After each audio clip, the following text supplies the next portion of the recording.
stuff lying around. That's in my garage. Yeah. I got tires and stuff hanging from the ceiling. Oh, we're live, gents. Live. We just went right into it, quick and dirty.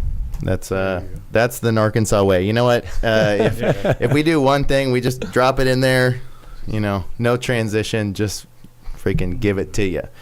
So, in the spirit of that, we are getting episode 5 started. With 5. Our special guest, Very special. James Stevenson. I'm so humbled. Thank you. Thanks good to see you. Thanks for being here. Thanks. Yeah, very cool. Got Scot Ripple in the house. Scot Ripple, say what's up. He's up. We're up. We've been up for a minute. We were actually at Saddlebach doing what was it called? I don't know what it's called, but I was there, but I'm still thawing out. I know that. Yeah, it was called Winterfest. You know what? It was Winterfest. If it wasn't Winterfest, then, you know, it felt like Winterfest. The fest was in all caps. Yeah. It was cold. For sure. Riding wise. You guys were out riding? We did not. No. We did not ride. We did not ride. Wanted to ride. We had plans to ride. I think it was just too wet. I was going to this morning, and it just wasn't a good idea. Yeah, right. I did a few loops in the garage. Yeah, just to get some circles. Yeah, get me hyped. flowing. Get the blood flowing. I do. I get on like the dirt. I was getting on the dirt jumper in the garage and just doing like a little track stand. Yeah, that was thing. it. Going in clockwise, counterclockwise, just trying to Yep. stay active. Yeah. Man. Funny stuff. Well, dude, James, thanks for being here. You're very welcome. Yeah. I keep setting that on there. No, you can totally set it back up. Get it up there. I don't care. Look, Red Bull, if you want to sponsor the show, Please I think do. that would be rad. totally fine. Liquid Death, we also up for the sponsorship. Hey. If you're down, we're down. Right? Somebody do it. Yeah, we got a bunch of logos around here. Any logo that anybody sees, hit us up. So yeah, you're James. This is your your first time in the Gnarkansas studio. Yes. Welcome to the studio. Thank you. It's very cool. I dig it. We spent time and money. You know, that gets anything done. Yeah. You know what I mean? Yeah. Well, like I was saying, I don't know, the last 3 episodes I watched. Okay. Cool. And it's cool, Very dude. stoked. It's very cool. Yeah. You know, the I guess what's it called? Like the format of podcasting is really a new one, but like a lot of people have already jumped into it. And I think one of the things about that is it can get oversaturated really quick. And I felt like we had to get in there and get started showing like this stuff, showing you, talking about like the old times, but also like kind of, I think, I was writing the description for this show, and I like, it was some cheesy shit about like past and future and Back to the Future and whatever. Yeah, you get it. Yeah. So like, it was more like, like what we've done then and what we're doing now. Yeah. And I think that's like the interesting part about like getting together with you is like we actually haven't hung out in a long time. But ironically enough, through that past and present, we're kind of all still doing the same stuff. We're doing this, but just in a different way. We're all still just involved in NAR, one way or another. Mm-hmm. Yeah, it's stuff's evolving. Yeah. Yeah. And I mean, evolving, but also like I feel like a lot of unity. In all this, we've been talking about like, me and Scott have gotten into mountain biking. Me getting into mountain biking came from my ex-BMX days, which is really where you're still in BMX, and this is kind of what's brought you to Velosolutions. which I want to get into that stuff. We got so much more to go over before we get to Velosolutions. It's all good. But because I do want to just like give the listener like the brief history. You guys really started breaking the seal on talking about the stuff before we got going. So I forgot we opened that. Calm yourself. No. We opened that can, didn't we? No, dude, it's so easy.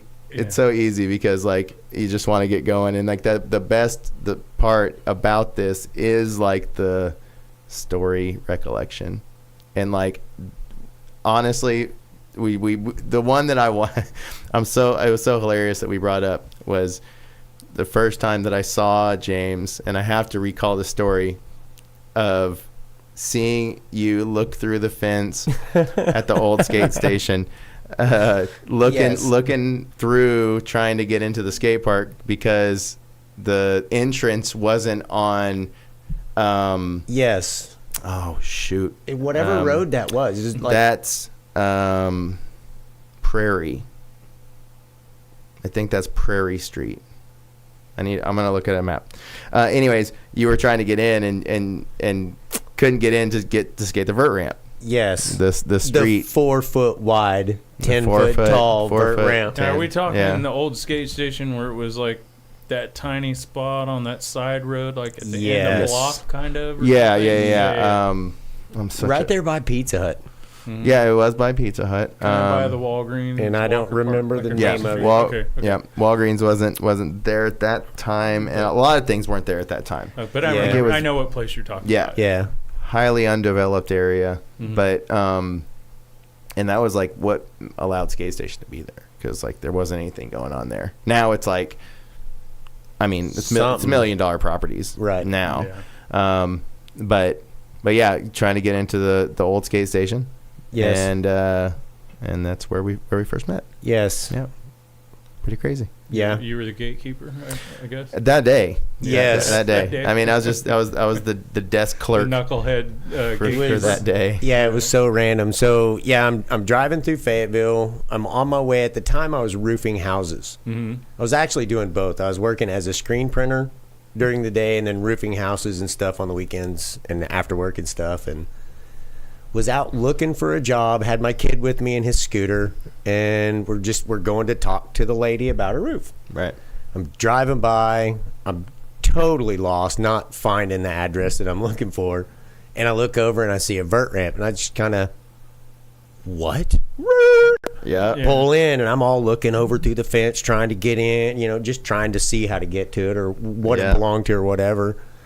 Anyway, finally found the entrance. Went in. I believe you might have even told me where the entrance was. I don't know. I was just looking through the fence. I do vaguely remember like the sight of seeing you through it and like kind of directing you towards like the entrance that kind area. of thing, like it's over here type Yeah, deal. yeah. So finally find it, and it's, man, I hadn't skated in so freaking long.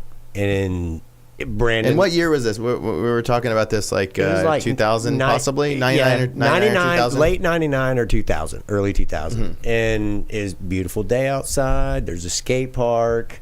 I haven't owned a board other than my Tony Hawk that I still have, and it, oddly enough, is in my U-Haul right now going to Florida tomorrow. We'll get to that later. Sure, Okay, sure. so anyway, yeah, I walk in. Brandon lets me borrow his board. I shred as much as I knew how to shred back then. I hadn't done it in so long, but man, it was fun. They had like a 6.5. You walk in the shop, there they are.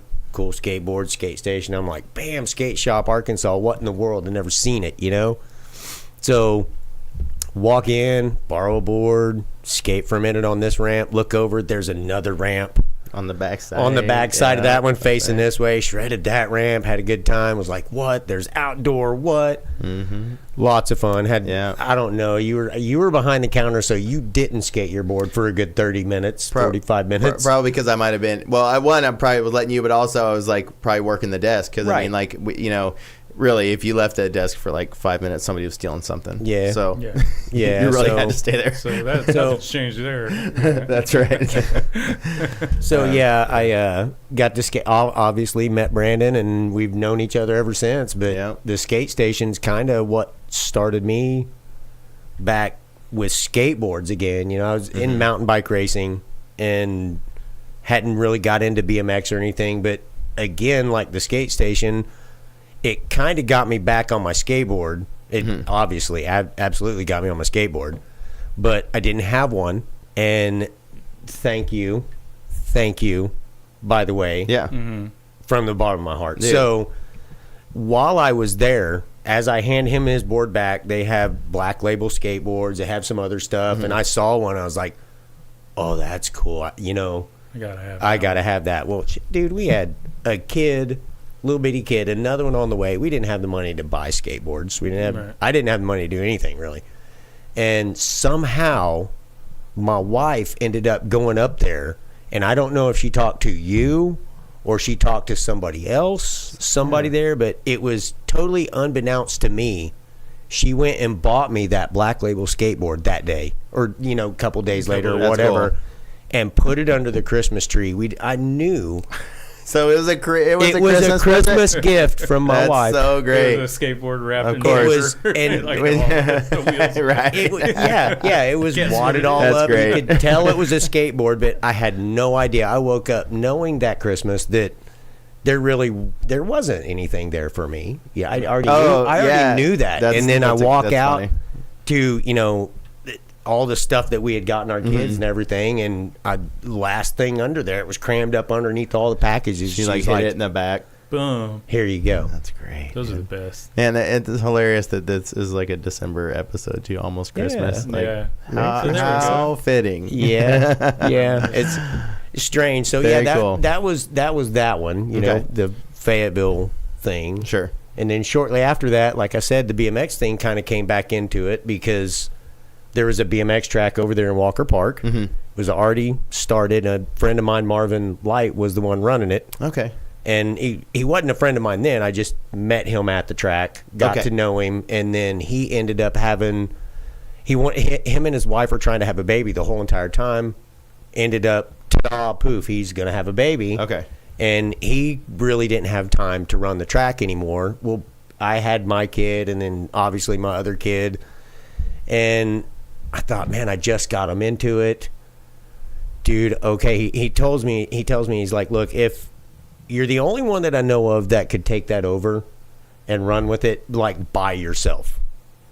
You had enough tenacity and like, you know, you rode. Like you were a rider. Right. So like you probably noticed that. And he was like, if you're not going to take it, nobody else can take it, and they're just going to doze it. So I signed a 5-year deal with the ABA. I signed a 5-year deal with the Fayetteville City for that property, and then started running that racetrack again. Got to watch them shred at the skate park every chance I got it. That's where I practiced. Yeah. You know, I mean, like where I got it, I would go over in the skate park and warm up before the races in my race gear with my full face helmet on. You might even seen that a couple of times. I remember that. But you know, it's, with running the racetrack, there's one spot that you're at. It's microphone. It's button that runs the gate. You're signing people up. You're doing computer. You're at that time I was writing out moto sheets, so I'd physically have to write their name, write what gates they were in. Do all that jazz, and then post these motos where kids could come up and read, we're moto number 5, we're gate number 4, whatever. And then, like, in between having microphone, okay, riders set them up, blah, blah, blah. Hey, welcome back, everybody, to the BMX races. We're having, you know, state championship final, whatever. Yeah. I'm doing that, watching for one, the skate park in Fayetteville get built. Yeah, because it was like, it was, So the track was there before the park. So Yes. Okay. Yeah. And whenever they started building that skate park and everything, like I started seeing all the skaters. I'd only seen skaters like that couple times that I went to the skate station. So I didn't know how many skaters there were. And like that skate park started going in, and every time they'd get something up, you know, some other kids would show up, be like, wow, man, look, that's going to be so cool. And they waited. I don't know if you've ever watched them build a skate park, but they do all the transitions and everything first and then do the floor. Yeah. So like all the transitions are up. The kids were coming over and putting plywood down in the skate park just to try and get a run. just to get a run at a Yeah. quarter pipe, you know. And there was constantly times where they'd come over and like borrow our brooms and sweep the track after the park was done. Yeah. Just, man, it was fun. Like I said, I'd go over there and practice and warm up, and then have to get on the gate and race somebody, and then get back in the announcement Right. tower. Hey, we're on moto number 16, this and that, blah blah blah, whoever it is. I think that was the thing that I noticed the most, is that you were total like one man band. Like, Yes. you know, there wasn't like you didn't have like a helper, or like, I mean, probably every once in a while you might Yep. have, but I mean, it was like, I just saw you just Yes. Constantly, constantly. Up, down. If a kid would wipe out there at the track or whatever, Mhm. I'd be announcing. I have to go check him out. Yep. I'd have what they call corner marshals, where you go, hey, can anybody come up and be Right. a corner marshal during the races? Then I'd get 3 people. I'd have somebody for each one of the turns to help the kids up if they did wipe out. But, Right. But there, when I first started, yeah, it was just me. I pulled up with a trailer and backed it up in the middle of the track, and hell, I even hooked up the gate with a scuba tank. I shit you not, with a with a That's great. scuba tank, a transformer from your battery, just to run the gate. Oh, nice. Gotcha. And then Gotcha. it was full on manual That's great. Really? stuff. great. Yeah, it was That's awesome. wild. Yeah. Man, so like so how when did the BMX track end? Like, what year was that? 2008, I believe, Okay. is when that was. And what that was, like, that last day for me in 2008 was the state final. And I do remember this. that's the biggest race Arkansas can get. And like when I started Fayetteville, we had like maybe 10 riders or something. Well, throughout that 5 year of me doing that, we had built it up so well and had so many new members and so much more fun and just a really cool spot right. that they gave us that state final, and that was just like pinnacle. You Yeah. know, that was If you were gonna go out on anything, like that was Yeah. like a Yeah, it good was- thing to Oh, go out on. Man, it was really cool. I mean, I got to announce all the state champions, and you know, the guy that was taking over the track at the time, I handed him the number plates, because state champions all get number 1 number plates. Gotcha. Oh man, that was That's sick. Yeah. like retiring as the world champion. Right. there. I mean, Yeah, it was, awesome. for like track operator stuff, yeah, it Yeah. was really cool, man. Yeah. And then again, after that, I went to the Lowell racetrack and started running that one, which, man, that one was hard. That was where I was there for a while, and I know you know it, like about 3 years into that run at the Lowell track, I was screen printing still Yep. roofing, just working myself to death, and then constantly working on that racetrack. It beat me down, and I ended up having a back injury. No, well, so at that place, was that the same, like the same structure? Like, was that ABA? Yep. As well. Yep. Okay. Yeah, what ended up happening was a friend of mine, Mark Upshaw in Lowell, walked into the city, and they had this new park design on the board and everything. Big, huge, cool, super looking park, and Yeah. it said BMX track, and it had 4 berms, and it had a straight connecting each berm, and it said BMX racetrack. That's not a racetrack. That's not a racetrack. That's yeah. not a racetrack. Yeah. But anyway, Mark said, dude, you got to go talk to him, because, man, they just need somebody to know, or give them a contact info or whatever. So that's what I initially did. And whenever I gave them those contact numbers, they, spoke with the ABA, and they're like, hey, you should get that guy to run it. And You had already done like a successful run in their eyes. Right. So Right. Yeah. Me and the ABA, I love the ABA guys. They're That's all great. super cool guys, super helpful with everything, like track stuff. So yeah, they asked me to do it, and my reaction was, no, I don't really want to, because I've already got one, and I barely have enough time to do that one. Yeah. Well, a friend of mine, Ronnie Luthi, was going to take that one over in Fayetteville. And the Lowell one, of course, is half the distance to my house. So I thought, man, this is going to be great. So I'll do it if you make it maintenance free. And what does that entail? It's just a little bit more money, really, because you have to either concrete the berms or asphalt the berms and then soil tack the dirt. So you're not constantly fixing stuff all the time. Right. And they said, okay, we'll do it. And then again, they didn't do it. And entails me working on it constantly, keeping it running and everything. And it just, like I said, it beat me down. And then that work injury, man, I was out, dude. And you got that injury while working on the track? No, not on the track. Is it? Actually just working. Yeah, okay. Just working. Gotcha. Yeah, I ended up turning wrong or something with a box in my, because you're constantly lifting boxes and putting them on pallets and moving stuff, and I just turned wrong one time and went pow. Yeah. And I felt it pop. You know, it's like, okay, you know, whatever. Well, I turned around and started learning how to do my job backwards. Like left-handed, just using the other side, just to be able to do it, and that jacked up another one. Well, you know, the workers' comp doctors, all they do is get you back to work. So that's what they did. Yep, kept getting me back to work. About 2 years later, man, I couldn't walk for about 6 months. Jeez. It was miserable, man. Miserable, just terrible. But that's insane. But that is what you, well, like, you know, people who are even interested in like running a track, you know, obviously it's like this is what you're looking at. Yes, it is a lot of work. Yeah, it's excruciating labor too. You know, but man, it's so funny. There's so many times where I thought, man, I'm throwing in the towel. I'm done.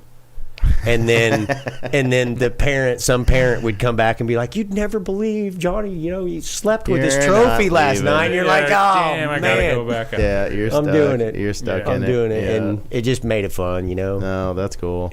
No, I think that it's stuff like that ends up, you know, it turns this whole thing into like a selfless thing that we all give to some place. I think that's actually like one of the best things about all of these activities we've been involved in is they all are like, we're giving to a place. You know, we're not necessarily getting paid to do that thing and help that place, but we sure are like showing up every day and like, all right, hey man, making it fun.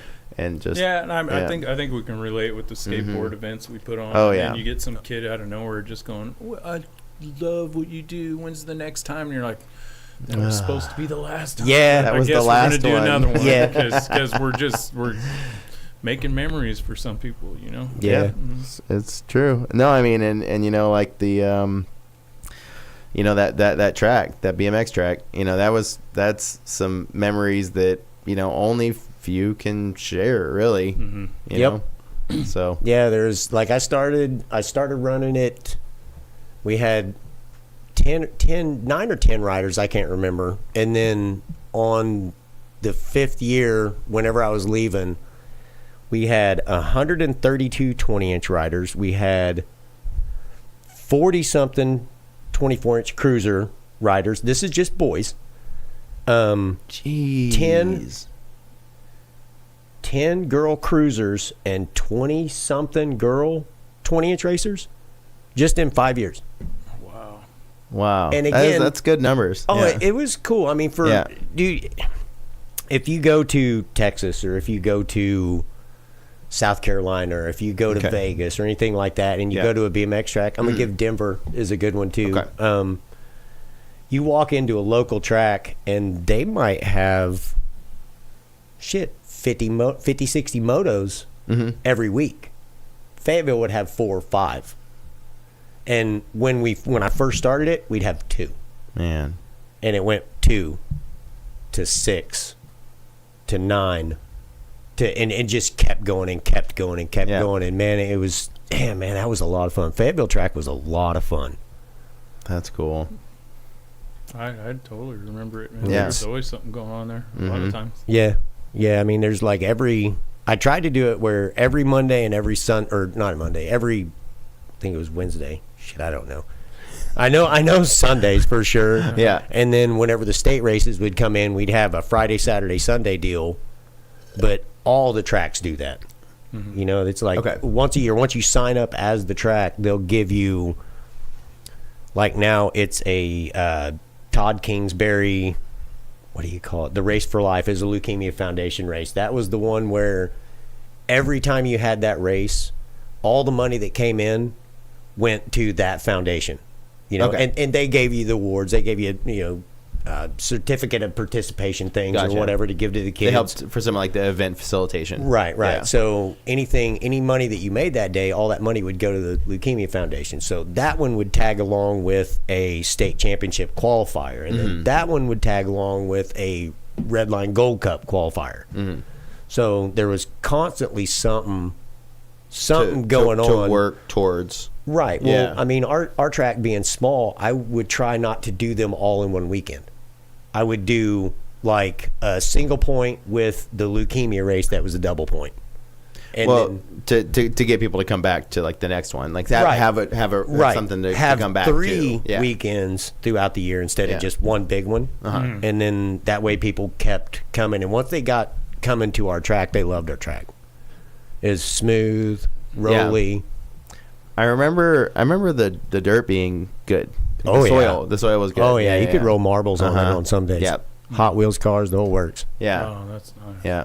I definitely remember RC cars. Absolutely. Heavily. Do you remember whenever the little girl was out there riding and the guy with the gas powered car hit her in the mouth? In the mouth? Right, yes. Dude, I do remember that. They peaked the double. She was going the wrong way. He was going the right way. It was like 2 wrongs don't make a right almost. No, it doesn't. That's so crazy that you were standing there though, because like I'm the only one. Whenever I tell that story, I'm the only one that really gets it. And like how like serious it got, like real quick, like whoa. Everybody was having a good time, and you heard wow, pow, yeah, and it literally the thing hit her. They peaked the jump at the same time. Mm-hmm. That car, the guy could drive the car and he wasn't doing anything wrong. He was just going with traffic, Well, anyway, he could drive that car and you'd hit it, you'd give it gas when you got in the air. If the car was nose high, like move. Yes, he could. Yeah. You hit the brakes. He was good. I remember the drop guy the wheels a little bit. You give it gas and it'll do this. Kind of the ass end will go down. Well, anyway, he was hitting that jump all day, and he'd go up and it'd nose up, wop wop wop wop wop, and then he'd land flat and just boogie. Yep. He hit the top of that jump and nosed it down, and that car it was went like right in her mouth. It was square, like it was like just coming at her, like perfect trajectory. Like, it's almost like he hit the brakes, like but it was in the air already, too late. It took every one of her teeth out. That's what my next question was. Her teeth? Every one of them. That's brutal. It was brutal. Yeah. Yep. But other than that particular incident, that track was fun as all get out. That actually I can't. Yep, I don't remember another.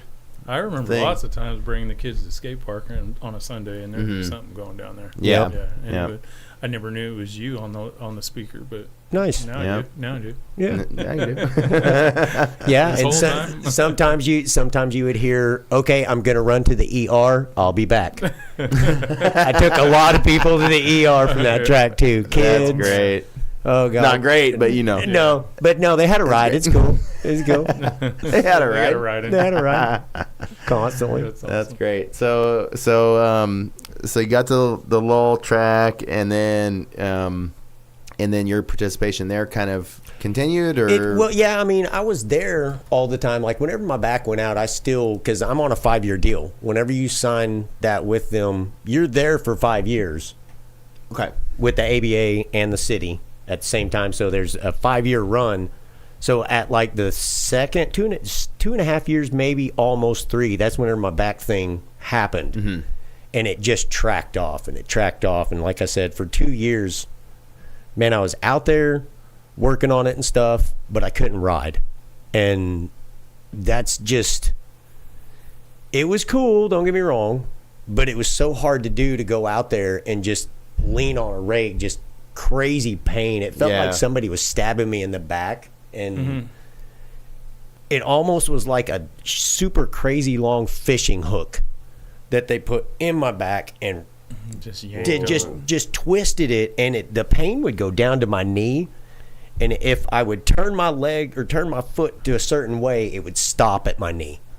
If I was standing there regular, It went all the way to my toe, and it felt like somebody was sticking a spike out of my toe that far. That is gnarly. Oh, it was so gnarly. Unless I took my knees and I squeezed them to my chest. And that's where you found relief? Yes, that's the only way, is squeezing my back down like that and just pulling my knees to my chest. There was... Whatever. Yeah, push that up. Check. Got it. All right, you're cool. Good. So, you're good. Yeah. So yeah, I would like pull my knees up to my chest and just sit there, and I did that for about a month and a half before I finally got back into the doctor. Told him, and it wasn't even him; it was a different nurse. There was a chick there that walked by the door of the room that I was in, and she went to school with my sister. And I hadn't seen her since high school and stuff. And I just said, "Oh my God, Tammy, wait." Looks back in, and she said, "Oh my God, James, you're Lynn's brother or whatever." I was like, "Oh, you got to help. This is what's going on." And you got to help. Yeah, dude. Come in here. I mean, yeah, I need real help. Yeah, somebody that knows me. Yeah, the doctor. She's speaking for me now. Yes, yeah. The doctor, like I said, he just kept feeding you different stuff. And after you get on it for so long, it doesn't do anything. And you become numb to it. Oh God, it was terrible. I mean, I was just like. Just out of it for a while. Fuck that. But yeah, it was terrible. Yep. So I don't even like Advil.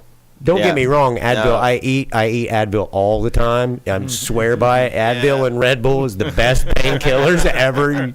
Swear. No, I feel you, man. If you can avoid taking pills for anything, that's what you should do. That's not good. Well, anyway, he kept feeding, and it didn't end up working.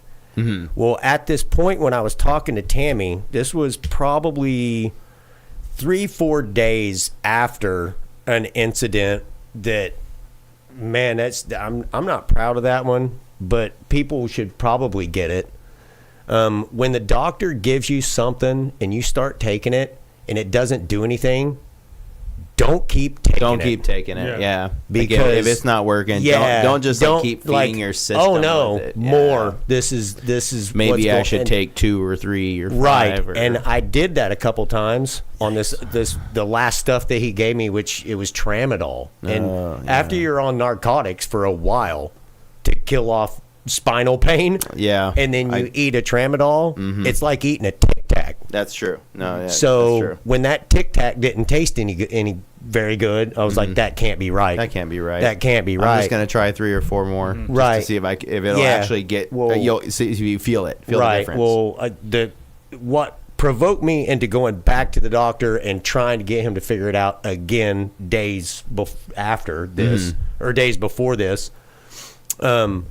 He gives me this Tramadol. I go home, start eating Tramadol, and it's not doing anything, and it's just getting worse, and my pain's getting worse, and I'm starting to ball back up to where I'm having to do this again.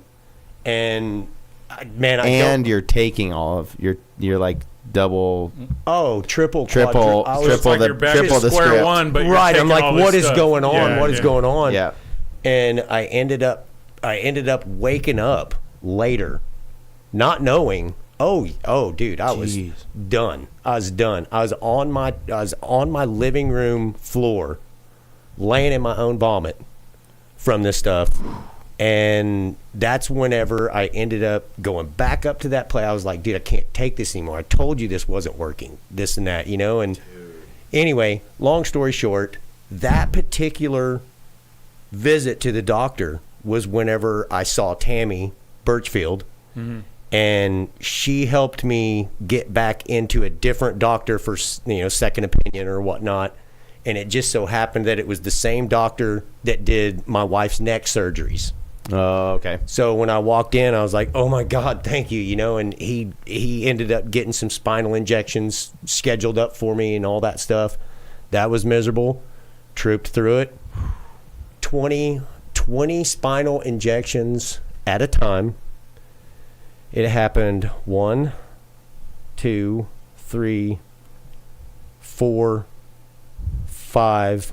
It happened 5 times. And each time obviously my back got better because they're putting steroids around your discs and whatnot. But it was the creepiest thing because the doctor he doesn't even look at you. He don't even look at where he's sticking you or nothing. You know what I mean? There's a screen. You're laying. He's just sticking you with dead eyes, dude. Yeah. I'm telling you what. I'm like laying on this silver table, naked as can be, with the thing. This guy just coming and in. Hell, he comes up and talks to you with the needle in his hand. That some bitch is about this long. And you're like terrified. I'm terrified, dude. Small talk. I'm so terrified, right? So you're like, really? So yeah, there's a screen. You're laying on the silver table, and you're sitting there, and your arms fit over it, and they're hanging. And he says, "Okay, image." After he explains to me what's going on, he's gonna stick me in all these places, and it's gonna feel like a bee sting. Bullshit. Bullshit. Bullshit. So yeah, he tells you about all this, and he says there's a screen above you, and it's just an X-ray. Oh, okay. So every time he pushes that needle in, he says image. Oh, and then they take another image. They take an image every time he goes in just a millimeter. Okay. So each one of them is just time consuming as hell. Because he's just sitting there. He's sitting there, image, looking up at the screen, and whenever that needle gets where he wants it, then he squeezes it full. Then he pulls it out, wipes you off, goes to the other side, does it again. Image. 20 shots each time. On the last round of those shots, they wheel your ass out in a wheelchair and everything. That is insane. And you're just defeated, dude. You know what I'm saying? You walk in, and you're walking real super slow anyway. Right. And then they do that to you, and then they put your ass in a wheelchair and wheel your ass out, and you're just like, I'm worthless. You know, is what I'm feeling, right? So, Doc, it didn't work. So it didn't work. It didn't work. But on that last round, I mean, it started kind of getting to where it was okay. Yeah. I mean, don't get me wrong. I couldn't jump out of the back of a truck or even get on my board and do even a rock 180 or something. I don't even know. Couldn't do nothing. But they said after all those injections and everything, if it was okay and you didn't do anything stupid, that's kind of the way that I live, is doing stupid fun stuff. Right. So again, every time they'd wheel you out, dude, I was just defeated. And on that very last one, I got off of the table and I stood up and I took 2 or 3 little baby steps across the thing going towards the door. Yeah. And the guy's like, no, let me get you a wheelchair. I'm like, dude, nah, I'm done, dude. I'm done. If this is it, just leave me alone. I'm going to figure this out from here. I told him, if that's the worst it's ever going to get, then we're done here. We're good, man. I'm going good. I'm going I'll home. See you later. That whole not do anything stupid, I'm in. All right, cool. So I started settling down and chilling, and that's whenever, at that time, I kind of just vanished for the longest time. So what year would this be? Back surgery time. 2009. Okay. I think is when I just gone. Okay. And I don't get me wrong, I wasn't gone. I was still there. Yeah. At the BMX track, helping everybody and all that stuff. And working too. Yes. Yeah. Yes. Yeah. Kind of. A friend of mine needed some help doing plumbing for oh man, I can't remember which job it was. Anyway, he needed some help, and it was my best friend from 3rd grade. Nice. So I was like, dude, I told him. He's like, yeah, I saw, Facebook. God, Facebook was still cool. Anyway, he said, man, random, how did it even happen? Oh, yeah, phone call. I'm sitting there watching TV. Wife's sitting beside me. Yeah. Watching TV. I'm not working at the time because, this is right after those steroid shots and everything. Okay. And I get a phone call, and it's Beaver. And he's like, hey, man, I heard you weren't working. Well, I hadn't heard his voice since high school, maybe a couple times, so I didn't even recognize. I was like, hey, wait, first of all, who is this? And how do you know Second I'm not of working? all, how do you know that? And he's like, dude, damn, it's Beaver, man. I need some help working. And I was like, oh, shit. Nice. How'd you find out I wasn't working? And he's like, oh, my sister's on Facebook. She's got your page. Yeah. So I was like, okay, well, shit, man. Hell, I'll try it. Why not? And then I was a plumber for 9 years. Next thing I know, I'm a plumber for 9 years. Shit, you know. Okay. And oddly enough, that working for him, it was 2018. Yeah, because I didn't do much of anything. I'd randomly show up at a skate shop or randomly show up at a skate park or something, Fayetteville. I'd still go. I didn't go and like I wasn't over there doing no cry stairs or finger flips or airwalk 360s or none of that shit. All your classics. Right. But I would always, like, if me and my wife were out doing something, you know, I'd be like, man, we should go to the skate park and kind of watch. Can I push you around a little? Yeah. Just even go watch. That'd be cool. Yeah. So we'd like go Fayetteville Park and picnic while everybody was out skating and stuff. Cool. Yeah. Still super cool. Well, like 2018, I'm still a plumber. Yep. Cruising down the road in Springdale, and they were building that pump track. They're building the Springdale pump track. That's how I found out they were building the rail yard. Yep. Redoing the rail yard. Oh, so you found out about the rebuild of the rail yard while runway was being built. Yeah, because they were coinciding that 2018 was for that Red Bull race. Yes. So this is when rail yard was dirt. Yes. Okay. Yes. Correct. Fun spot. Yep. It was even in the dirt. It was so much fun. Even in the dirt. It was better in the dirt. No. It was. Oh, we're biased. No. Okay. Okay. It was. If it had maintenance, if it had regimented maintenance, it would have been better. And but hats off to Ted, dude. Hats off to Ted. Hats off to Ted. And we all know that, like, Ted. Well, I say we all know. Maybe I should inform. Everybody should know. Everybody should know that, like, Ted put all the work, as much work as he possibly could, heart and soul. It. And he had told me more than once that there was not enough help. No, there's not enough time in the day. Can you? Well, I mean, like, if I think there was a little of a disconnect between getting a community effort rallied together to help. It's hard to get volunteers, but that also being looked at as like that it could be done. So I think that there maybe was a perception that, like, oh, hey, you know, there's a staff there. We don't need to help, you know. Right. But Ted's like, no, I could still use a dig day. We can still do a dig day here. It's no different, but it wasn't looked at that way because it kind of had like a city. It's got a city vibe. Yep. To it. Well, dirt here. There's weather here, man. So, like, dirt. You have to work on it a lot. Dirt all the time, especially lips. Yep. That's where. Yep. Things come into play here. Where I lived a long time was San Diego, and the mountain bike trails there. It's like 70 degrees every day. Yeah. So it's like you clean a trail up and it lasts a long time. You know, for the season. There's no weather there. It's the same. You know. Yeah. But so I can see that. You know, and just and to get people out there continuously, because like you and I and Blake Burlingame went and.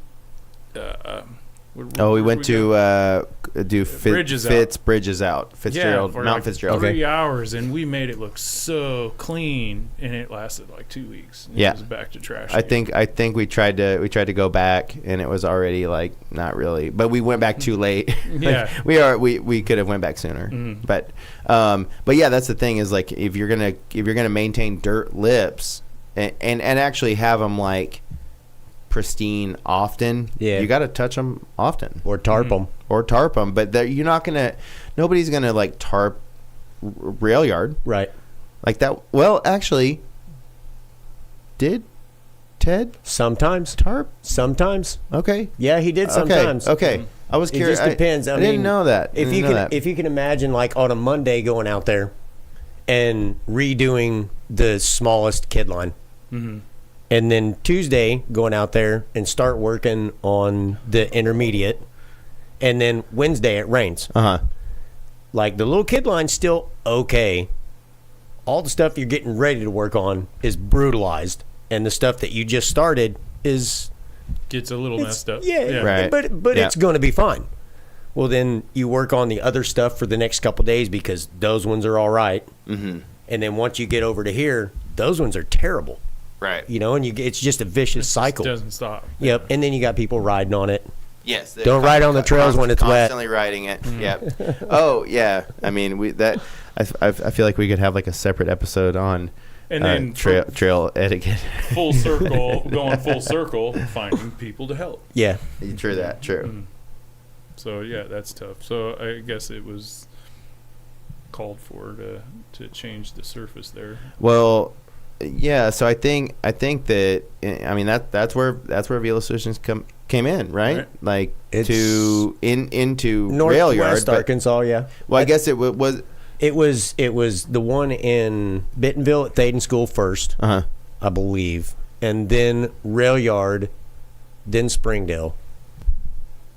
And like Rail Yard, which, you know, that's kind of how I got in with Velosolutions in the first place. Oh, okay. Yeah. Do tell. Whenever they were redoing the Rail Yard, there's that. I see it, and all the guys that we work with see it. Every time you're doing a track, you get done doing part of the asphalt, you go home or go to the hotel, whatever, sleep, wake up, go back the next day, there's tracks on it. Somebody hit it. Everybody's like, oh my God, it's going to be asphalt. We got to ride it. It doesn't hurt anything at all. Okay. We get a good chuckle about it because we come in and be like, hey, somebody already got on it. That's cool. Got on it. You know, and like most of the time, like there's already been a skater dude on it. There's already been a scooter dude on it. There's already been a mountain biker, a BMX or whatever. But every one of the jobs that we do, there's that one little kid that's like, man, I'm going to ride that, you know? And as bad as it is, I was that kid at the rail yard. Yeah, you know, and I'm like grown fucking man out there driving by. I'm like, I wonder what they did. You know, I got to see. And I'd get out there, and they'd come in the next morning and see my tracks. Yeah. Yeah. Long story short, one of the days that I was out there, I met the guy that was over that job, Jesse Braden. Mm-hmm. Got to talking to him a little bit. You know, just kind of asked him like, how do you guys get into this? You know, and you got to be able to travel, this and that. And I'm like, hell, man, I'd love to do it. Right now I can't because my mom was sick and stuff and I couldn't. But yeah, I also will say that you also use the excuse of the plumbing job. Yeah. To me, you did. I mean, there was a day where you were standing out. He asked me about it whenever he found out. You were like, hey, I got this job. I'm committed to this plumbing thing. Right. And he's like, oh yeah, you should come to us and do our plumbing. I'm like, no, I don't want to be a plumber.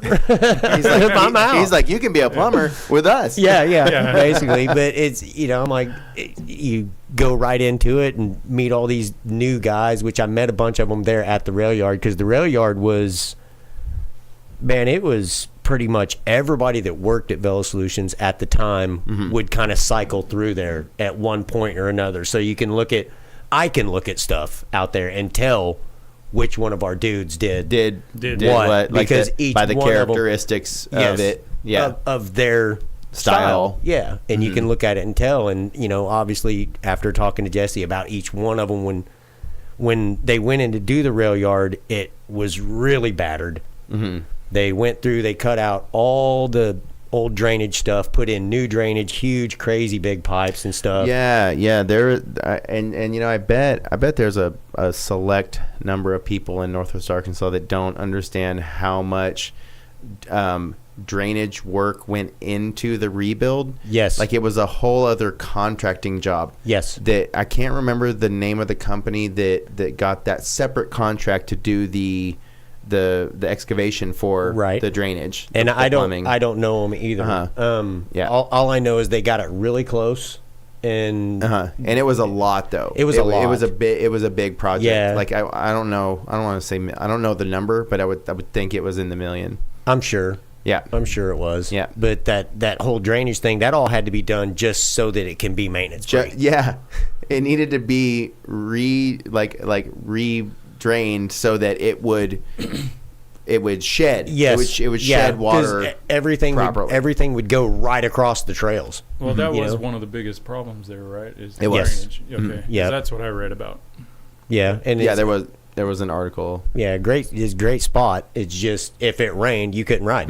Yeah. Or, if it had rained even sometimes 2-3 weeks before that. It was still soft. It was either still so soft, or somebody had already rode through it and rutted it all up. And then there again, hats off Ted. Yep. Going Because out there just doing the repair work. it was a constant battle. And like I said, Jesse, he went out there and took Google Maps photo and walked it out and saw what used to be there, rebuilt that, kind of grand scaled it a little bit and everything. Okay. And then laid it out like it was, except for a little bit bigger ramps and asphalt, Yeah. But well, I mean, honestly, I can attest to it. Like it I mean, for the most part, the entire park has flow.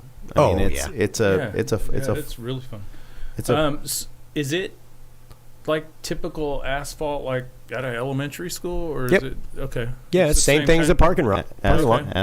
Asphalt. Okay. That was for Skylar, one of the guys that he always calls it asphalt. Asphalt.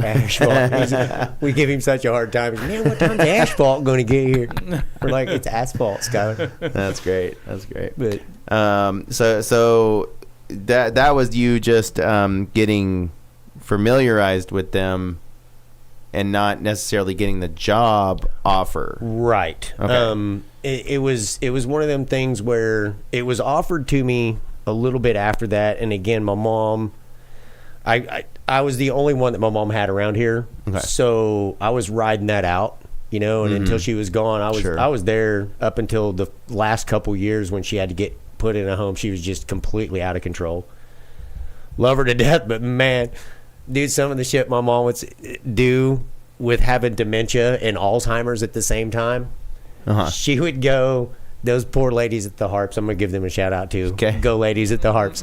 So my mom would go there, I shit you not, every fucking day to get her prescription. Okay. Yeah. Well, she don't have a prescription at Harps. She don't have a prescription at anywhere in her brain. She had to go and get her prescription. Her prescription was Ambisol. I shit you not. She would go to Harps every day. She called me. Hey, can you give me a ride up to the Harps? I got to go get my prescription. And I'd go, Mom, you don't really have, and me not knowing. Yeah. I'm like, Mom, you don't have. Oh, so frustrating. You're like, you don't have a prescription. Yes, it's there. You hear about Alzheimer's patients getting all mouthy and mad and grouchy and stuff. Yeah. Yes. I've got a prescription. Blah, blah, blah. I'm familiar. I'm getting in that zone. Oh, Lord. I'm Lord. working that zone right now. It's rough. It's rough. Hang in there. It's rough. Yeah, So, I'm preparing myself. After a while, I caught on to what was going on, and I was like, oh, shit, all right, cool. Yeah, Mom, let's go get your prescription. Mm-hmm.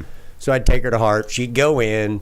She'd walk over. She'd get the Ambisol. She'd put it in the cart. And then she would look at the lady and go, is my prescription ready yet? It compounded. She's already got it. It's in your hand. It's there, In her cart, she'll have like 2 or 3 things of Ambisol and light bulbs. Got a few. That's a whole nother story. When we cleaned out my mom's house, oh shit. Anyway, so yeah, she's like, "Is my prescription ready yet?" Or whatever. Okay. And like the lady'd go, "Well, Miss Stevenson, we don't have your prescription." She would get in the lady's face, finger on the chest. I want my prescription, blah blah blah, and I'm like, hey, Mom, what the hell? Wait, easy. I'm apologizing to the lady, like, I'm so sorry. She's, I don't know what's going on, this and that, and shout out to the ladies at Harps. You guys are awesome. Sorry about that. Thank you, Harps. Harps. Which Harps are we talking about one here? Here in Rogers. Rogers, yes, the Rogers Harps. Yes. Yeah, that's that's a good one. Everybody knows, if you know Harps, Harps has like good harps. Mm-hmm. Like there's like good harps. Yes. And there's harps, and then there's like good harps. Yeah, that one in West Fork. Yeah. Good harps. Good harps. Mm-hmm. Yep. Absolutely. That's a great I lived point. in Westport for a little while. Yeah, you did. It was That was pre-good harps. It was pre-harps. That was pre-good harps. Really? Yeah, it was before that. That was pre-harps, period. No, that's what I'm saying. Well, I say good harps. So They had it wasn't there at all. Store a Yeah. little more in town. Yeah. Is what Yeah. the only thing. But that was before the harps got there. Springdale, 412. Yes. Sunset. Yep. Got good harps. Yep. Good harps. Yeah. They're all pretty good around here. You know, most of them. Yeah. Most of Most of them. But yeah, so So you're getting connected to Velosolutions. Okay, yes, Yeah. yes. Yeah. Okay, so Yeah. long story short, yes, I meet with them and we're at the rail yard. It's on an asphalt day. They're prepping some stuff at the very bottom of the runs where you've got the drop log and the wall ride and everything's all coming back together. Yeah. Mm-hmm.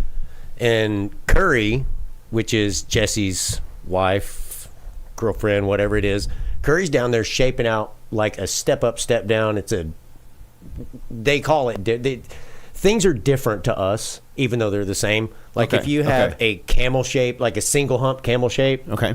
that one is camel, but we do it by numbers. So you've got a height of this roller, height of this pocket, height of this roller, height of this pocket. So it's like you 1 3 1 5 1 3 2 6 2 0 3 5. That way it's up and down. So she's talking to me in French. Yeah. Telling me these numbers that I have no fucking idea what it is, right? I was like, Which is funny I mean, because like you've been like building tracks and like racing your whole life. Yeah, and I'm like, what's a 1 3 talking pocket? talking Spanish to me. Right. So I'm like, what's the shape? And she kind of like shows me the whole, it's this shape. And I'm like, oh, hell, all right, cool. Then somebody says something to her and she has to go check with them. And while she's gone, I rip out this raking session and shape out this stuff, because the reason that I'm even there in the first place is to meet up with them and take my motorcycles to the drag strip at Mocan that night. Mm-hmm. So the sooner they get done, the sooner we can go.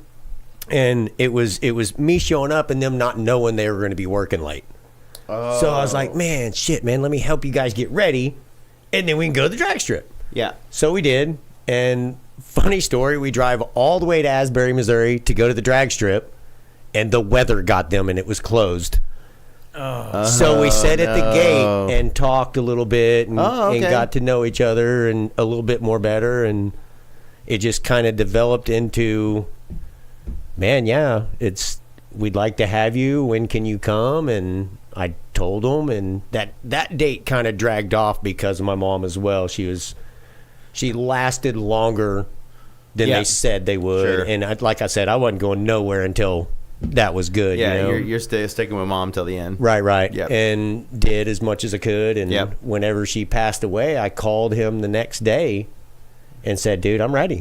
Let's go, man. It's time to go. And he gave me a date. And the next thing I know is the second time I'd ever flown on an airplane was to my first job. And where was that at? That was in Tennessee. That's the one I keep telling you right. about. Yes. Okay.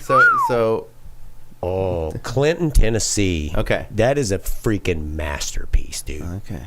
Clinton, Tennessee. What's that close to? Like, it's kind of by Knoxville.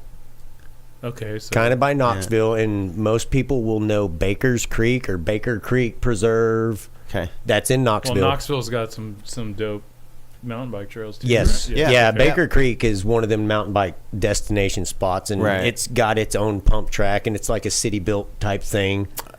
But if we were to go out there, then we would have to hit Clinton. Oh, you would totally have to do pirate runs. Yeah. You would, because as soon as you get on the property, they know you're there and they're coming to find you.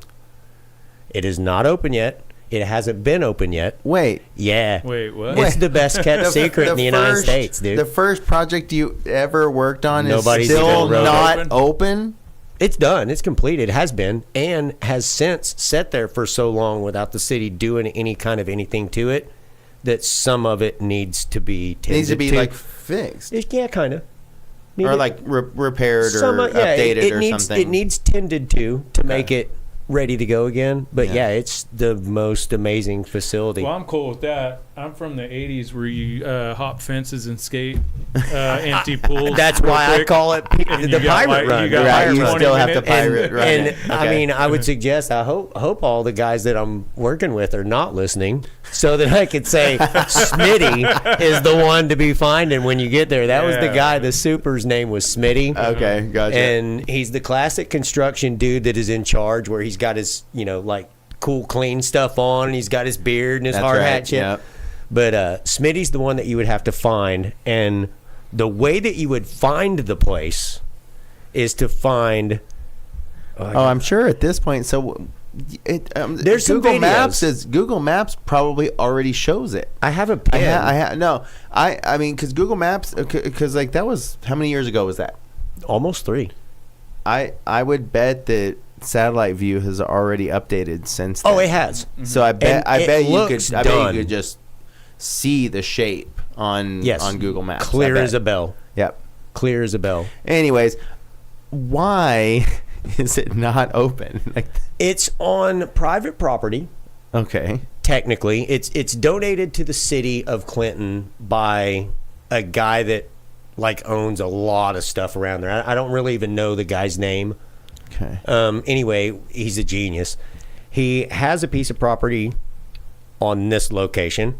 Attached to it is another piece of property that is getting built with bars and strip malls and stuff like that. Commercial type stuff. Okay. And then he's got another piece of property right here that is city owned. And then this piece of property that has the pump track and the skills course for little kids with the wood stuff and the crazy wicked badass downhill asphalt. Oh, asphalt downhill. Unbelievable. Okay, it's beautiful. And it's got 2 different lines. It starts on a hub up at top. It goes into the first turn, and to give you an idea, I think the radiuses were around 30 feet. Yeah.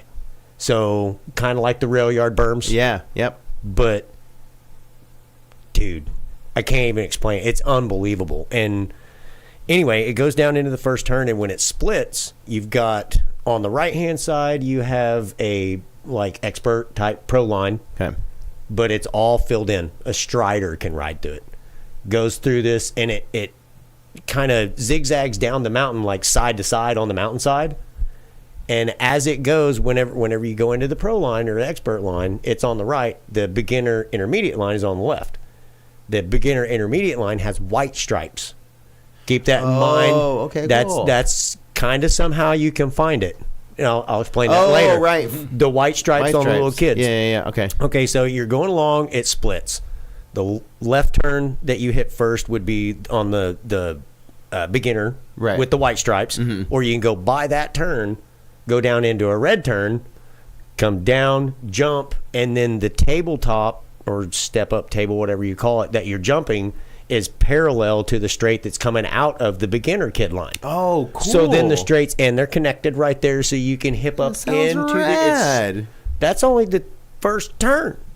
That's only the first turn. You thought it was over? Oh, dude, you go down, and the straights go parallel to each other for a while, and then the beginner one goes out a little bit past the pro line where it takes a right.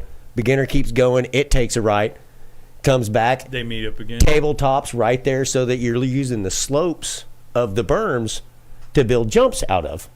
So then it ties back in. You go back around, and after you go around a couple corners, there's I don't know, one of them is 14 foot long. That's the first hit coming out of the first big pro turn, and it's right beside that berm. So it's right beside the berm of the kids loop. And when you hit it, I have a video on my phone, and I'm peaked. My boss took this video for me. And at the peak of me jumping, my back tire is at the landing where the landing starts going down. But as you're going down, that landing kind of banks into the turn of the next turn. So you can huck it. Flow in? You can go 1.5 feet or you can go 28 feet. You can send it as far as you need to dude, go. They were going farther than I was. Oh, I love that. I'm brittle. I love you know that. what I mean? So but it just means you can kind of just send it into oblivion. That's the best part about and stuff like that. Yeah, and the cool part is like when you're up in the air over that jump, if you're going past the landing, you land at an angle. Cut in, yep. And it ejects you out of that berm to a step down. Like G-force. And then another big old tabletop, and then you go down roller into another turn, comes back. When that turn makes the turn to the right, the kids loop is coming at it, and the berms are back to back. Okay. That's a berm to berm transfer. Berm to berm transfer, yeah. So into the pro line, you go into the last turn of that one, and by now you have gone down the straight, 1, 2, 3, 4. You're in the 5th berm of those big 30-foot radius berms, and as you're coming out of it, it's a shark fin that you can jump like over your truck. Just zoom out that one, and it's the most ridiculous thing. And I've been telling people about this place, and it's never been opened. The way you find it is... It seems like so, well, hold on.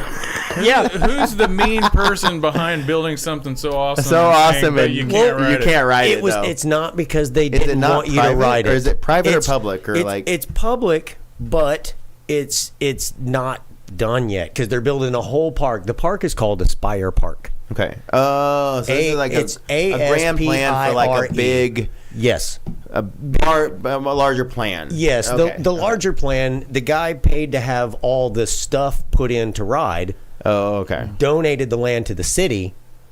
His land adjoins it and is attached to it, and he's going to have bars and strip malls and all kinds of cool stuff in it. Around it. Yeah. So, I mean, he's absolutely a genius. But he's strategizing his move as well to go spend money after you're done riding. Right. Sounds great. Or mom goes shopping while you're riding. Right. Something like that. Yeah, sounds great. Yeah. Oh, it's amazing. It's an amazing place. So, but why is it taking so long? Because like what this was in 2018. It was 2.5, almost 3 years ago. Okay. 2020. Okay. April of 2020-ish. Okay. So it's coming. This thing is coming. It's coming. Yeah. As soon as as soon as they pull the trigger on it and like open it up, so to speak. So is this? Could you give it like a short label of like a bigger rail yard? It's 2 runs down a mountain. So and you can ride the mellow one, or you can ride the one that's kind of mellow unless you don't want it to be mellow anymore. And you're cutting and you're like making your line. Yeah. Yeah, you're cutting through. Yeah. And there's no wood lips. It's all asphalt. Well, okay, so you can bounce between the mellow and the in certain spots you can jet back and forth. Mm-hmm. Okay. That's awesome. Awesome. Do you remember or do you know about the asphalt run that was in Bentonville at the top of Slaughter Pen? No. I don't know if it was I actually don't know who did it. I want to say it was Progressive Trail Design that did a soil tack run down the backside of Slaughter Pen. So if you're like you're at phase 1, you like point up to the right. If you're on that deck of phase 1 jumps, up far up to the right, you go up the hill as far as you can go, and it would be asphalt down. Yeah, I never rode it. Asphalt downhill. Yeah, I never rode it with the asphalt stuff on it. Well, I guess I was just looking for it as a comparison because it's very much like a downhill paved or soil tack type course. This one, whenever you walk up to it, like I was saying, with the white stripes on that, when you're coming across the bridge, I'm going to explain how to get there now. Yeah, okay. Okay, so Rusty Wallace Chevrolet in Clinton, Tennessee. Okay. When you're standing in their parking lot, just look in a circle until you find this new fancy bridge, and it's right there on that intersection. Okay. Go across that bridge, the road will veer to the right, and you'll be going parallel to some train tracks. It's in the woods behind the train tracks. Okay. You'll have to follow it down, get into Aspire Park on the left, come back parallel to the tracks, and when you think that you are stuck, take a right. You can't miss it. If you Google Rusty Wallace Chevrolet and then zoom out and go across the bridge, you'll and start to looking, find it you'll on find maps. it. It's unbelievable. So do you have to? Is it something that you have to like park away from it and hike a bike? I think so, because I mean I've seen a couple videos of mountain biker people hitting it that have been hitting it. it, and they did it. They must have done it right after we left, or right after they went through and did a bunch of mulch and did a whole bunch of fancy stuff to make it look super cool. But I don't think they maintained it. I think it's why, like you said, it needs some work. Yeah, and so you guys will be back. I'm sure of it. Yeah, I'm sure. I mean, I don't know exactly how it works because, just like today, right now, I haven't even called to find out exactly where I'm going. Okay, for your next job. Yeah. Yeah. So I try to wait until last minute. It's so bad. I'll go to bed. I'll talk to them and okay, you're going to New Orleans tomorrow. I'm like, oh man, all right, cool. Call your wife. Hey, we're gonna be. Oh, that's great. Yeah. I want to come there and check that out. I'm like, all right, cool. Close enough to Arkansas. Right. Maybe it can meet you up. Right. So we'll set something up, and then this has happened before, and it's not their fault. It's just how things. If a job's not ready, they'll send us to the next something. And then backtrack. Yep. So yeah, I've actually woke up before knowing that I was going to New Orleans area somewhere in Louisiana per the plan. Right. And put in the Google Maps, get going, because Siri is my secretary. I can say, hey Siri, find whatever, and she takes me there. Right. And so write me a note while you're at it. It's a blue line. I just follow the blue line. So I've done that before. Woke up, put in the blue line, take off with Siri, and then call my boss and say, hey man, so I'm on my way. I'm just double checking. I'm on my way. This and that. And he's like, oh, you're not going there. You're going to San Antonio. I'm like, well, wait a minute. You're like, okay, so I should talk to Siri about this. I should totally hang up and call my wife and tell her, oh no, I'm not going there. Yeah. So cancel those tickets that we had for that concert. All the plans. Cancel those hotels. Yeah. Blah blah blah. Yeah. And then you make that phone call, and she's like, oh my God, I can't do that. So then you drive to San Antonio, you hash it out for a week, and then you fly to meet your wife. On your week off, you could totally go home, but instead of going home, you're gonna fly to New Orleans and you're gonna hang out all weekend. So yeah, that kind of stuff happens. What's that? I mean, well, at least you could tell your boss, like, hey, I'm in New Orleans, so I can work on that project. Oh yeah. It sounds cool, awful, but still kind of cool. Sure. Well, I am going to New Orleans now to go to a concert. Yeah. Oh man, it was fun. Don't get me wrong. I didn't mind it. It was just such a change, and just spontaneity in the whole thing. You're like, I don't know what I'm doing, but we'll find out. We'll figure it out. Yeah. The guys that work with me, they hate it. I'm sure they hate it because I do not. It doesn't matter to me what we're doing next because we're not done with this yet. You're very much a go with the flow kind of guy, and it's like I could imagine you're like, if this job takes a week or a month, we're here. Yeah. Mm-hmm. Yeah. Unless they say, hey, you guys need to break off and go to do this or whatever, or can you send one of your guys over here? Can you go do this while they're working there? Yep. I got the best group of dudes working with me right now. It's so cool. It's crazy. And on my crew, we've got 3 crews right now. Let me think. 3 crews full and then 1 kind of partial. So there's probably around 20 dudes that do it with 3 guys running. And is that U.S.? Is that the U.S. crew? Yes. Okay. Yeah, there's 3 of them. I think there was there something built in Carlsbad, California? There's Menifee, California. That was Dave's. That's over by Temecula. Yes. Okay. Yes, Dave and Jack Temecula. That's a wicked fun track. Yeah. Oh my God, that's a fun one. We have a buddy that lives over there. Did he do the Red Bull race there?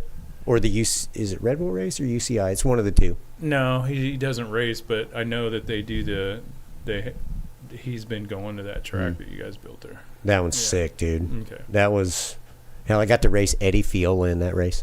Oh, really? Yeah, you talk about crazy. Dude. It's like all of a sudden, you look at the pre-sign because there was a couple years ago, it wasn't last year, it was the year before, where they did the USA pump track race all over the U.S. And you had qualifiers. There's a couple qualifiers here and there.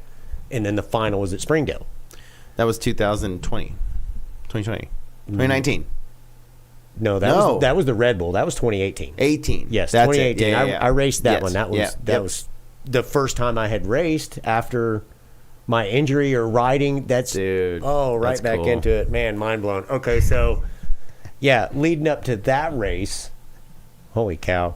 So I somehow 2 weeks before that race, I met the guy that won the Red Bull Chile qualifier, like in Chile. Okay. And the winners of the Red Bull races, they ship them to the final. That's right. Yeah. Wherever it is. Mm-hmm. So 2 weeks before that race, Bruno's out there. Bruno Lavagno, something from Chile. I don't even know. Mm-hmm. Super cool dude, but he doesn't speak a lick of English without your translator.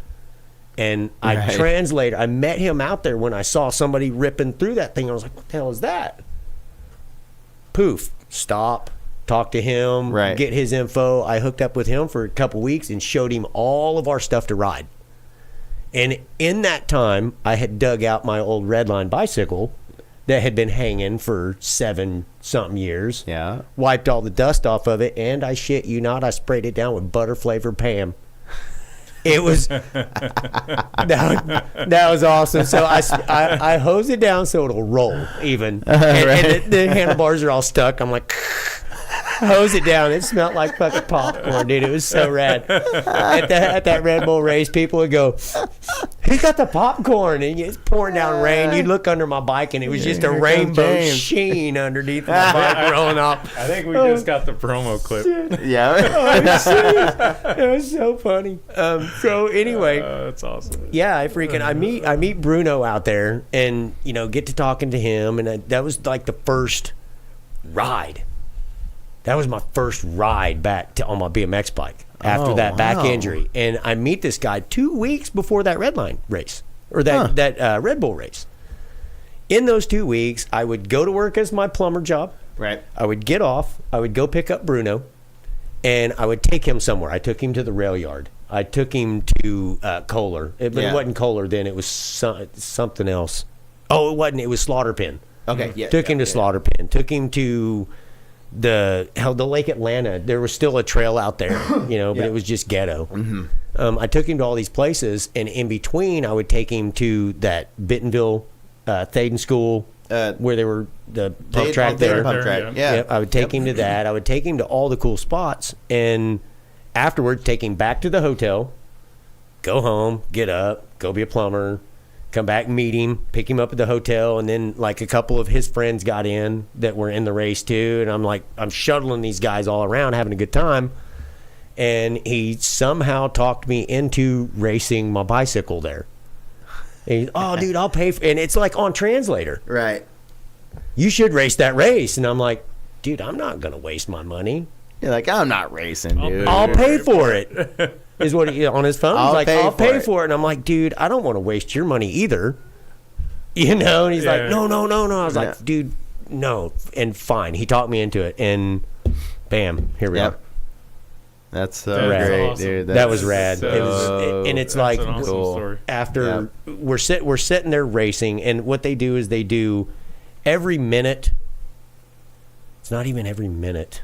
It's like every minute and a half, they'll start somebody. And what they do is you've got 10 minutes to do your best run. Mm-hmm. And in that 10 minutes, if you feel like you got your best run, just chill and watch your name on the board. Yep. And it has your time. And then as somebody beats you, your name goes down. Right.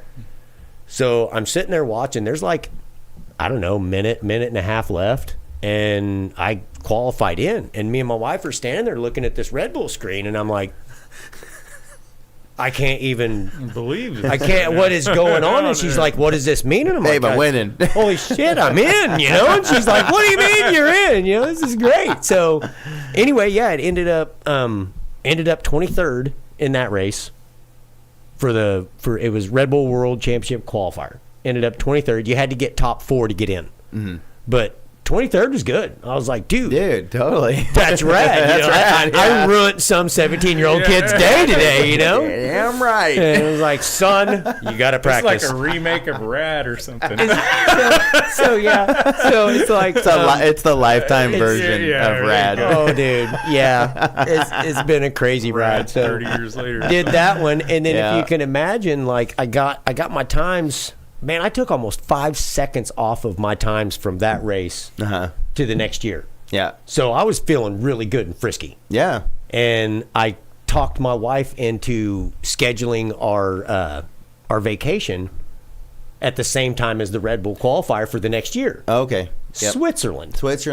Yep. So we flew to Switzerland. Yep. As I'm walking in, I'm one of 5 American dudes there racing that race, and it wasn't into the final. It was just into the qualifier, the LCQ. Okay. Mm-hmm. So if you can imagine, dude, I'm walking in feeling super frisky. I'm like, yeah, this is going to go good, you know? Mm-hmm. Everybody else did the same damn thing I did, which was train every day for a freaking year. So you get there, and the field's the exact same dudes. The times are way freaking lower, and my times too, but after all that work all year long and really grinding it out, I gained 1 spot, 22nd. But I was totally cool with that. Dude. Heck yeah. Dude. It was But pretty I'm wild. kind of thinking like you should have just said, "Nah, man," and let somebody talk you into going to Switzerland. You probably killed it. Mm-hmm. Well, I mean, like You know what I mean? continuing, trying Because to here push you on were it. just like not really wanting to do it, and you killed it. Yeah. But now you're like taking it serious, Yeah. and now all of a sudden, that's crazy too, because Yeah. that's always been. I don't go to the gym. I don't work out. Golly, I don't do anything except for drink Mountain Dews and stuff. But I wonder if you just showed up to Switzerland in that form, mindset, and you'd have mindset, probably yeah. wonder if you did better or not. Well, I don't know. that and we got stuck in Madrid, Spain for 24 hours, so I was jet lagged. Big time jet lagged. When we got there, my wife took a video of me just like the first time I got on the track, and I still laugh about it because you can tell in that video, which on all videos, you might be going 33, 34 miles an hour.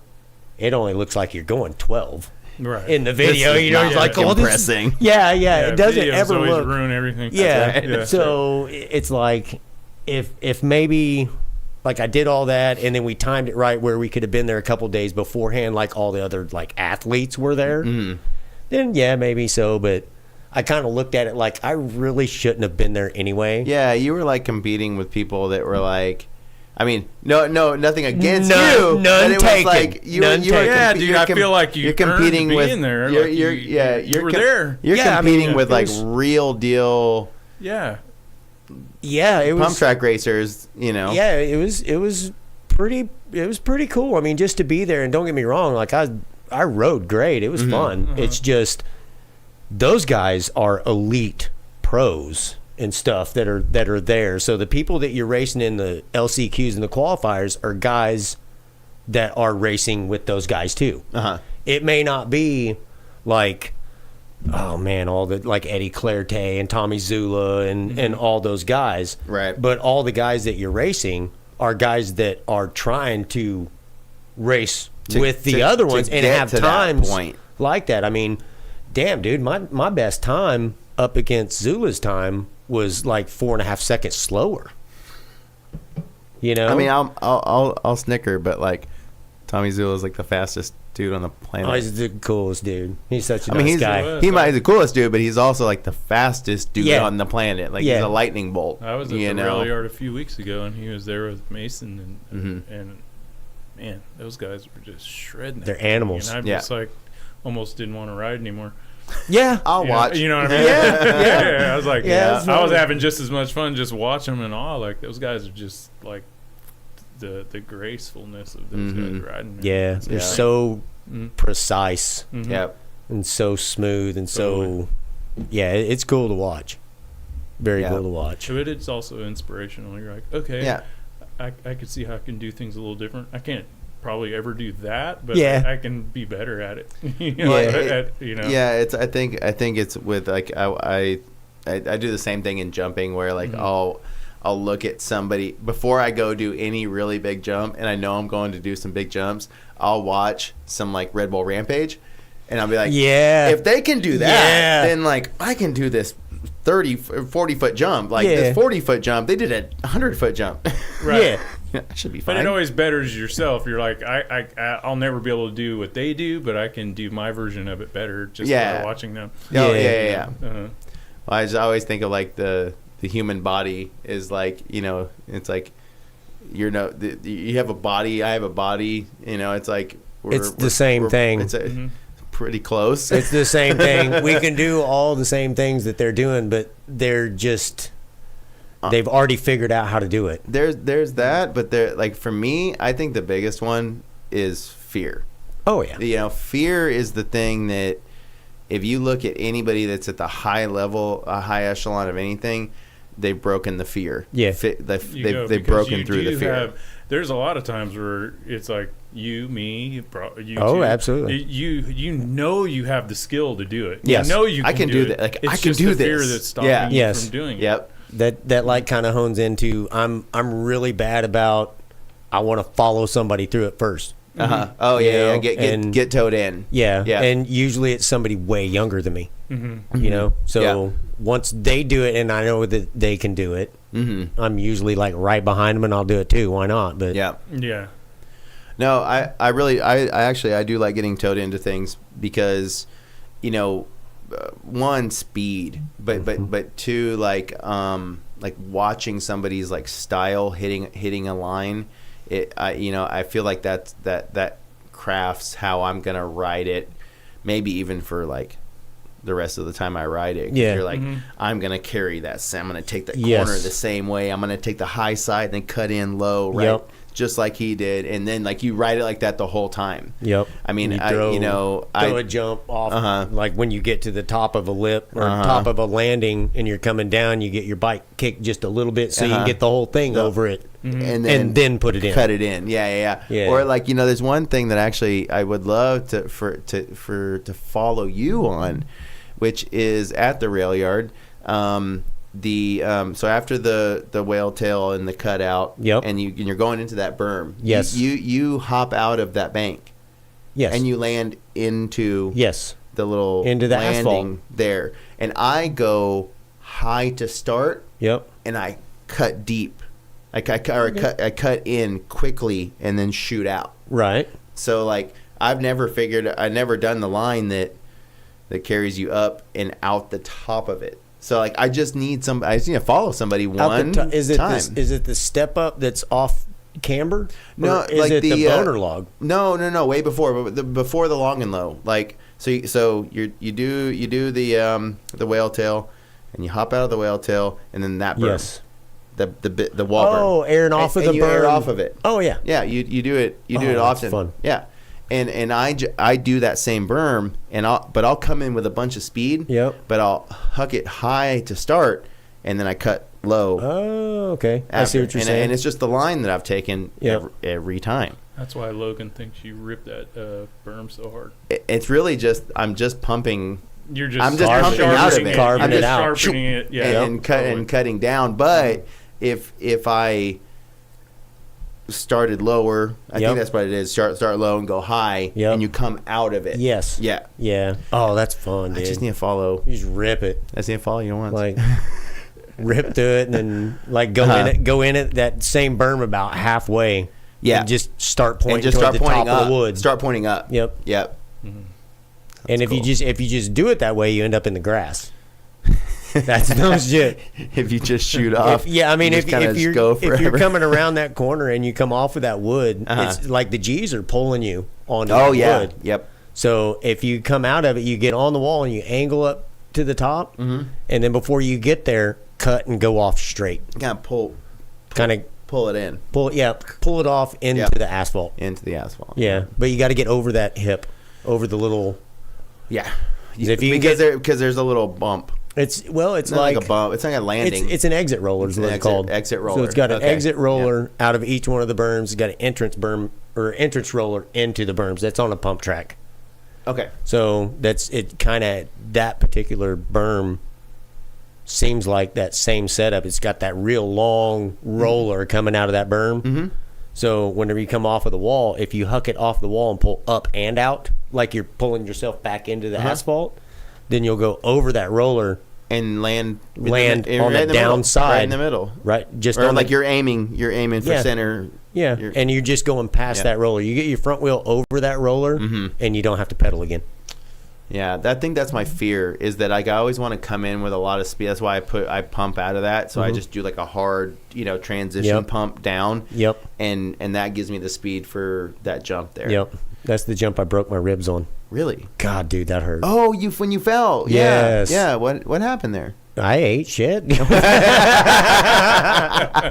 happened there? No, it was a morning. I was supposed to do a photo shoot for somebody that next day at the rail yard, and God, I can't remember who it was. It was somebody for the Rogers Historical Museum or something.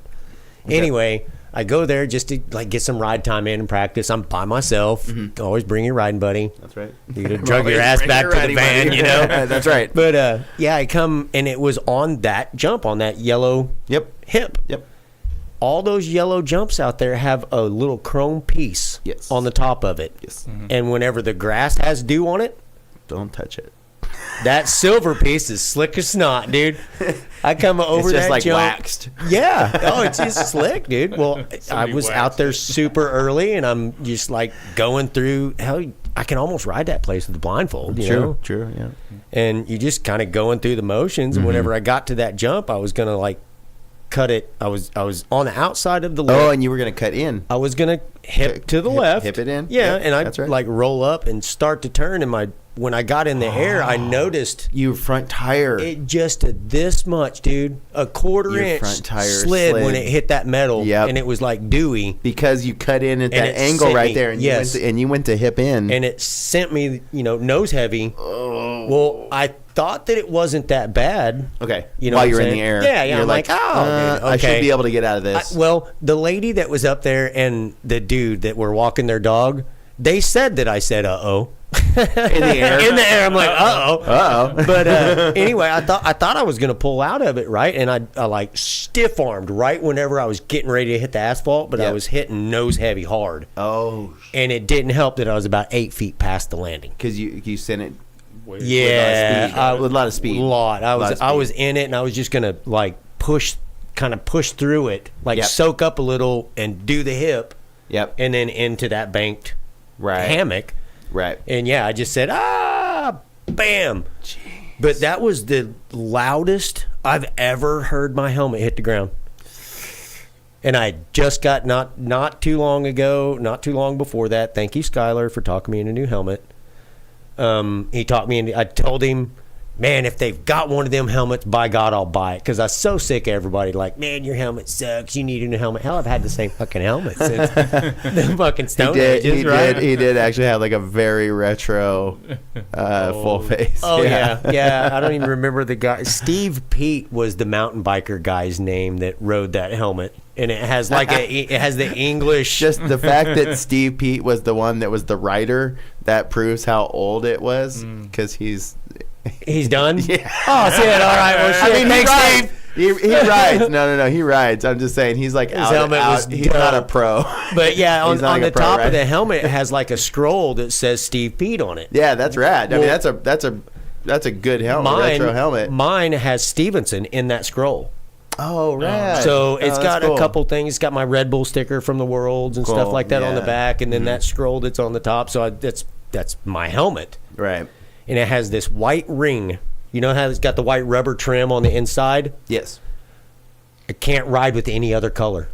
You've been structured to see the white line. See this perimeter in your peripheral. That perimeter in my peripheral vision is white. You need a helmet that does that. I don't have that. I have a green one right now, but I'm looking for it. I'm going to spray paint that son of a bitch pretty soon. But we were at the Grands, and Skylar was giving me a hard time about my shitty helmet and stuff. And I'm like, there's nothing wrong with my helmet. He's like, dude, I'm just going to buy you one anyway. I'm like, dude, you ain't going to buy me no $600 helmet. So let's just go in here. If they have one, I'll buy it. If they have one that fits me that I like, I'll buy it. And where was this again? This was in Tulsa. Okay. and at the Grand Nationals. Okay, gotcha. And we go in. They never have my size and something I like. That's why I told him, because I knew I was not going to find it. You were going up to like the vendor area? Yeah. Okay, gotcha. Yeah, run up to the GNR bikes or whatever it was, and sure as shit, dude, we walk in there and I was like, man, damn it, that one's kind of cool. That's kind of cool. That's kind of cool. I like that one. I'll probably use that one. There's no way it's going to fit, and I pull it off. It's a demo helmet, so it smells like feet and somebody's gloves and shit. I put it on. Damn, that fits, dude. And he's like, yeah. So I ended up, damn it, because of it smelling like somebody's feet and their gloves. Yeah. I got it on a better deal, so I was totally kosher with that. And I just like Lysol, a little bit of cleaning. Right. We're good to go. Don't worry about it. So yeah, I had that helmet on, and it was a Troy Lee helmet, and I air that thing out on that yellow jump, and I know it as soon as I leave the lip that you're going down. That I'm either going to stiff arm it whenever I get there, and like the back's going to come down, I'm going to roll it out. Yep. Or I'm going to eat it. And whenever I did, I come down, and my left hand came off of the bar. Right whenever I stiff armed it, my left hand come down. Oh no! I punched the ground.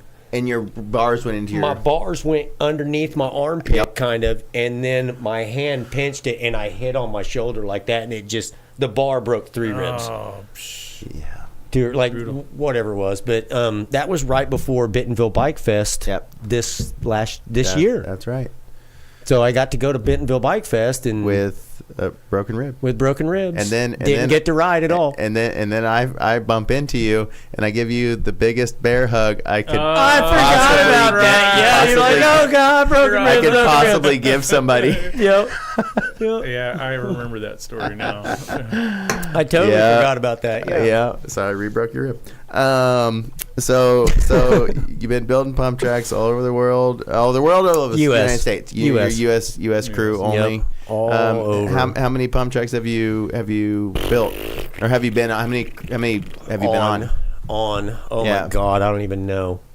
Because you don't necessarily air quotes build them front to back, but you may work on a portion of it or something like that. Yeah, this year and last year.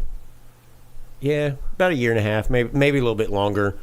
I've been running my own crew where it's just me and maybe 2 other guys go somewhere. We're there for 2 or 3 days, maybe a week, 2, whatever, just doing part of it.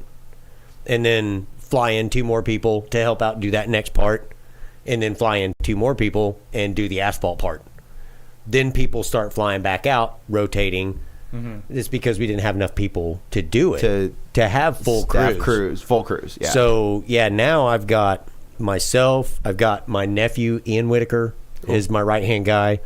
I've got a guy named Mike Munford from Michigan.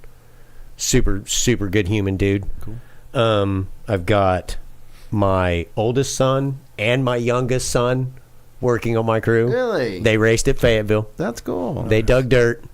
Got both of them on there, and I got another dude named Will from Indiana on my crew right now. And man, I don't think we can be stopped. That's cool. We've just been killing it. Like I said, they're getting better and better and better at seeing things how they need to be to make it for me and you. And like somebody's grandkid, the common rider. Yeah. I mean, it's like all our stuff. You have to be able to, not all of it, but a lot of it. You need to make it to where everybody can ride it, all the way down to a 2-year-old. Right. And that's not just bikes, right? That's like scooters, skateboards. Yep. Anything on wheels. Right? Anything on wheels, basically with no motor. And I mean, like the e-bikes, that's going to happen. Sure. Yeah, I brought my e-bike out there. Here and there. I mean, I seen a kid ripping a Sur on the one in I believe it Gastonia, North Carolina, ripping it, just ripping it. Yep, we were following him on bicycles. he was having to have his Sur on to get the same stuff we were getting, but we were riding with him on the same track. It was cool. Yeah. So your crew is the U.S. It's one of them. It's one of how many are there? Yeah, 3. How many are there? 3. Yep. Yeah. And how does it? Is it like franchised? Is it just network? It is. They got I believe it's franchised from Switzerland. I don't know for sure exactly how it's worded, really. Because it started from a pro racer from Switzerland. Claudio. Yes. Okay, yeah. Right. Yeah, Claudio's the owner. Okay. And then Alon Cartman is the owner here in the U.S. Okay. Oh, okay. That's the dude that I bumped into before. Really nice guy. Oh, yeah. Super nice guy. And it's funny, I just met him a couple months ago for the first time. Yeah. Been working for him almost 3 years, you know. And he's I would believe that. I'm coming to the job to, come and meet you. I'm like, oh, okay, cool. Well, after you've done all this killer work. Yeah, I mean, dude, like I said, the guys, they're geniuses. It's like they're artists, they're sculptors. And workers. Yeah. And writers. Because, I mean, that's the thing that I don't know that listeners would care too much, or maybe they do, but like the work that goes into it, it's like serious work. It's not just it's engineers, it's not pretty much, right? light They're designing. But it's also like lightweight labor. Like it's like it's not lightweight labor. No, it's like the hardcorest. Yeah. I mean, I'm just saying, like, I think that trail building has its set of challenges, but it's like laying asphalt, like in what would be in a berm, and it's not going anywhere on a 65-degree angle wall. Yeah, but I mean, you're. And it's asphalt. I mean, like, you're dealing with asphalt. It's like that's a road. You're putting a road. I've seen some of the down. work on YouTube and It's the machines, crazy. and they're it's a trip down, and it's like it's a trip. Easy, and the guys that are packing those berms, it's not easy to do. Mm-hmm. You know what I'm saying? And don't get me wrong. After you figure it out, it's easy to do. But if I sit here and told you that I've figured it out, I'd be lying to you. Yep. I'm too short. Too old. You know what I mean? That's what I keep telling him. I'm like, you just have I to. don't think I can do that stuff. Well, we worked on that one trail one time. I was like, I went home and like I can't move. Like my knuckles, every joint hurt. Like yeah, exactly. Like I mean, man, I can't do this shit no more. It's you're sculpting out of a block of stone. Yeah, really, because you stack everything up like a road, and then you coat it with asphalt. But you also have to, like, you're kind of creating the transition, so you're kind of like there's not a flat spot on any of our tracks. Right. There's 2 level points. Well, I guess 3 level points, but 2 main level points. The rollers, flat top. The flat top of the rollers, and then the decks. Yep. Everything else is a contour or a transition up and over what items are in that straight. So if you've got 4 rollers or whatever in a row and then a berm, that last roller is molded to flow into that berm exactly right. I would say like to and from. So it's like you have to have just as much like fluidity going in as out. Yes. And I'm not trying to discredit any other trail or any other kind of building. No. But I will say, like, just from an observer perspective, it just seems like a shit ton of work. It is a shit ton of work.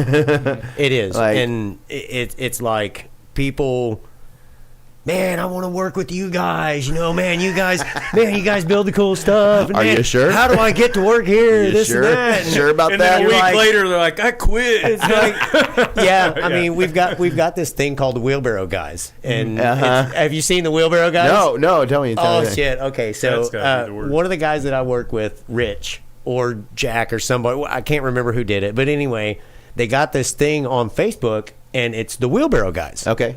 So what we do is everywhere that we go, whenever it's time to do our asphalt, we lay it by hand. So it's wheelbarrow by wheelbarrow. You come in and you pour it in. Yep. Put it in. Well, we get, I don't want to call them temporary guys, they're like people-ready helpers to come in and wheel the wheelbarrows to us, right? So we'll fill up asphalt in the wheelbarrows. They'll wheel them over. Man, you talk about some jewels, man. Oh, I bet. Some guys, holy cow. They crack under pressure. It's... Hell, we had one in Montbello, Colorado, that was drunk, passed out in one of the berms. Like he'd come to work at 7 a.m. or what, just trashed, He's drunk. He was drunk when he got there. And it's like, man, if you can wheel a barrel, bring it on. Yeah, we'll take like, you. Yeah. Next thing you know, he's passed out. We had to fire that guy. Yeah. You get the weird ones that, golly, dude, there's so many instances. Yeah. I got a video on my phone of one guy that was in Washington, and like we're jumping back and forth to everywhere we're going. So you encounter different people from different places and different types of personalities. So this guy in Washington, super nice guy. There's no music going. There's only Packer noise. And people are like, hey, man, can you bring me this, blah, blah, blah. And I'm sitting there, watching my guys finish up this one section, and the wheelbarrow guy that has been super nice guy, I got to say it. He's like in his own world. He's hearing music. He's got one of our rakes, and he's air guitaring this rake. He ain't got headphones in. There ain't no music. All it is Packer, and it was like the ring of the Packer. It'd be like ding ding ding ding ding ding ding ding ding ding, and he's like he's found a rhythm in it, and he's all just I got this video of this random temporary guy, and he's just jamming with his rake and everything. You hear the Packer in the background doing it, and I'm like, what is he dancing to? That must be why he's a wheelbarrow guy. I mean, that's the only thing I can think of. Oh God, dude, them guys are great. They make shit funny. Well, sometimes. We haven't done much call to the chat, and the chat's been pretty active. So props to the chat for just being active on there. One of which being two I definitely want to shout out. So Skyote FPV, he's a drone pilot. Got a really cool shot that Velosolutions shared of him. One of something he shot. At the rail yard. At the rail yard. Yes. It's that little kid doing the started off the run with the backflip. Yep. On the first. That was Benny, wasn't it? It's the trio behind bars. Yep. It is. It's those guys. So, but yeah, he was on there, and also, so the one I wanted to point out was Mark Landry. He made a comment. I want you to see what your thoughts are on it. He says, "I'm still not clear why American Ramp Company takes credit on their website for Velosolution tracks." I can clear that up. What do you think that is? ARC, American Ramp Company. That is actually it's not that we've merged, but kind of.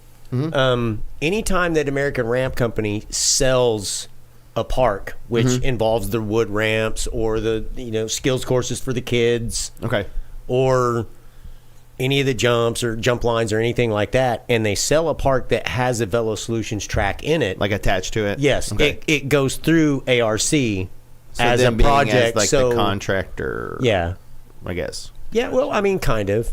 Well, I mean, they're contracting Velosolutions to do that. Yes. Part. Yes. Okay. And I mean, it's like I work with ARC. I don't want to say daily basis, but a lot. Often. Yeah. Okay. Josh Quaddy is the main guy over there, and they sell jobs. We sell jobs, but they also sell jobs at the same place. You know what I mean? So it's like if the city wants a pump track, kind of attached to like a skate park, attached to anything, and whatever. Yeah, I mean, it's rare for Velosolutions to sell. I don't want to say rare, but it seems like as the parks that I've done here lately, everything has been through ARC. Okay. And attached to it, so it's kind of like. So is it just because of their sales channel that is getting more activity? I don't know. I don't know if it's that or not. Okay. I just know that we are tied to them as far as excuse me, as far as what's the word? Like, not coexisting. Is it like doing a park that's pump track, skate, jumps?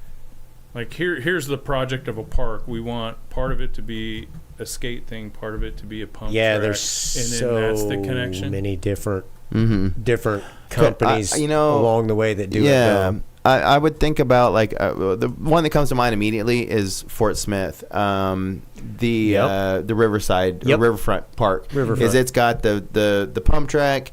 It's got some dirt jump kind of, or the wood jump stuff, and it also has a skate park. Right. And so like that's kind of probably like a combination of like Pivot, ARC. Pivot is the one. Pivot parks. Yeah, so it's the same concept. We got this park.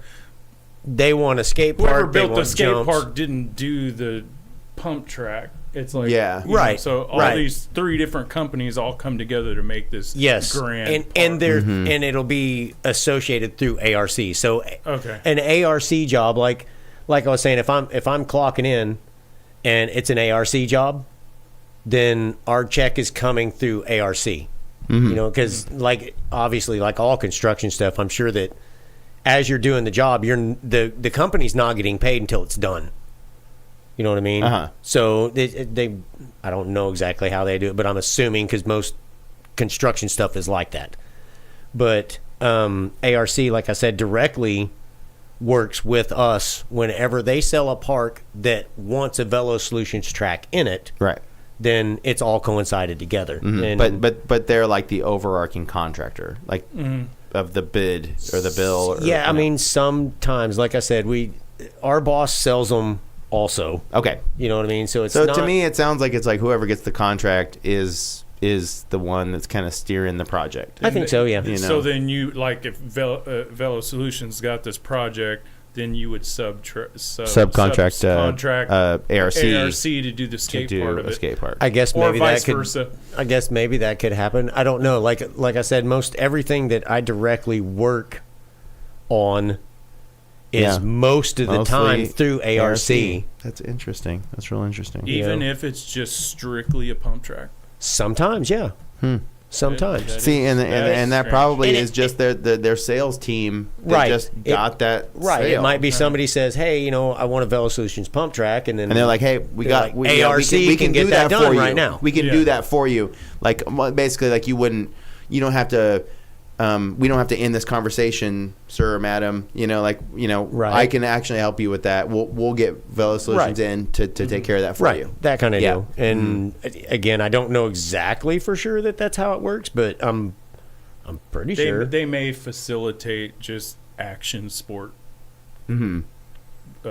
contracting. Yeah. And see, that's another one. Action Sports. Action Sports is another company that makes some cool stuff. Is right now Creative Native, yep, that's another. Yep, them dudes more are stuff. Them dudes are bulldogs, man. Well, and you know, I don't want to gloss over. We lightly touched on Pivot. Yes, so Pivot. Oh, you know, they have a new park in Van Buren. That's where they went after they left Utah. I was working on the same one in Bluffdale, Utah, when they were building the park there. Okay. That is the smoothest bowl I've ever rode in my life, dude. Oh. Pivot, yep. It looks sweet. We gotta go out there. That one's like Ben, Boone. I can't remember the other two guys' names. I'm pretty sure Ben is one of the guys that's out at Van Buren. I'm positive. Yeah. If it's Pivot, it's that crew. And that is the best crew that there is, man. That's cool. Them guys. I'm glad to have him at Van Buren. Dude, I watched them do that Bluffdale track, and man, you talk about hard work, man. Like our work's hard too. Sure. They trump us, dude. Them guys put in the freaking labor. And it is... That's hard work, too. Dude. Just watching Sedani and that crew just do their DIY stuff. Oh, it's so precision. So pretty. I don't think I can hang with that, man. I'd be toasted in 30 minutes. Oh, I can't. There's no way. There's no way I could work for them. And I would love to work for them. They're great dudes, and they're freaking mad geniuses as far as, you know, like their parks, they've got a plan. They have a plan, and it's going to look like this. Yeah. But if that plan's going to be funky, they'll, like, tweak it to where it's not. Right. You know, that Bluffdale park, they added a couple little things here and there that made it just pop, dude. It was so much better that way. Nice. And it still looked the same on the plan, but when you built it to that's the key component right there, that it looks like what they sold on Blueprint. Yeah, that's the secret. Make it to where, you know, the cities look at it and they're like, that is exactly what we wanted. That's exactly what we paid for. Right, and a lot of the times what happens is on the plan, if you build it exactly like that plan, it doesn't ride very good. You know, Mhm. so Right, with right. having riders on there and people That's a that key know component how to of do it. it. Yeah, because I mean, I will say, you know, ARC, you know, I gotta slam them for what they've done wrong, but I do need to give them props for what they've done right. They've done right in hiring the right people. So getting the whole pivot customs division going, having Velosolutions on to do pump track stuff, that's all wise moves. But they do a lot of kind of like drop a skate park here, and you know, it's all prefab stuff. Kids, I hope you like it. Yeah. And they were doing that for a number of years, and I know it was because of low budget. They were pitching, That's what that is. they were pitching low budget stuff to smaller cities And it's funny to because get them something. they don't actually pitch it. The cities call them and tell them how much requesting something. wanting a skate park, you know, and they've got like this much money. Yeah. Mm-hmm. We got 50,000. It's like, right. Oh, we can give you a box and a quarter on each side and metal, and that's it. Yeah, and there's Exactly. and it's terrible. And it's like the concrete costs X amount of dollars, Sure. and then the Right. ramps cost X amount of dollars. Then you've got to fund the dudes to come and put them together. Labor alone. And then you got to labor fund alone. their hotels and their fuel to get, you know, all that kind of stuff. And Yep.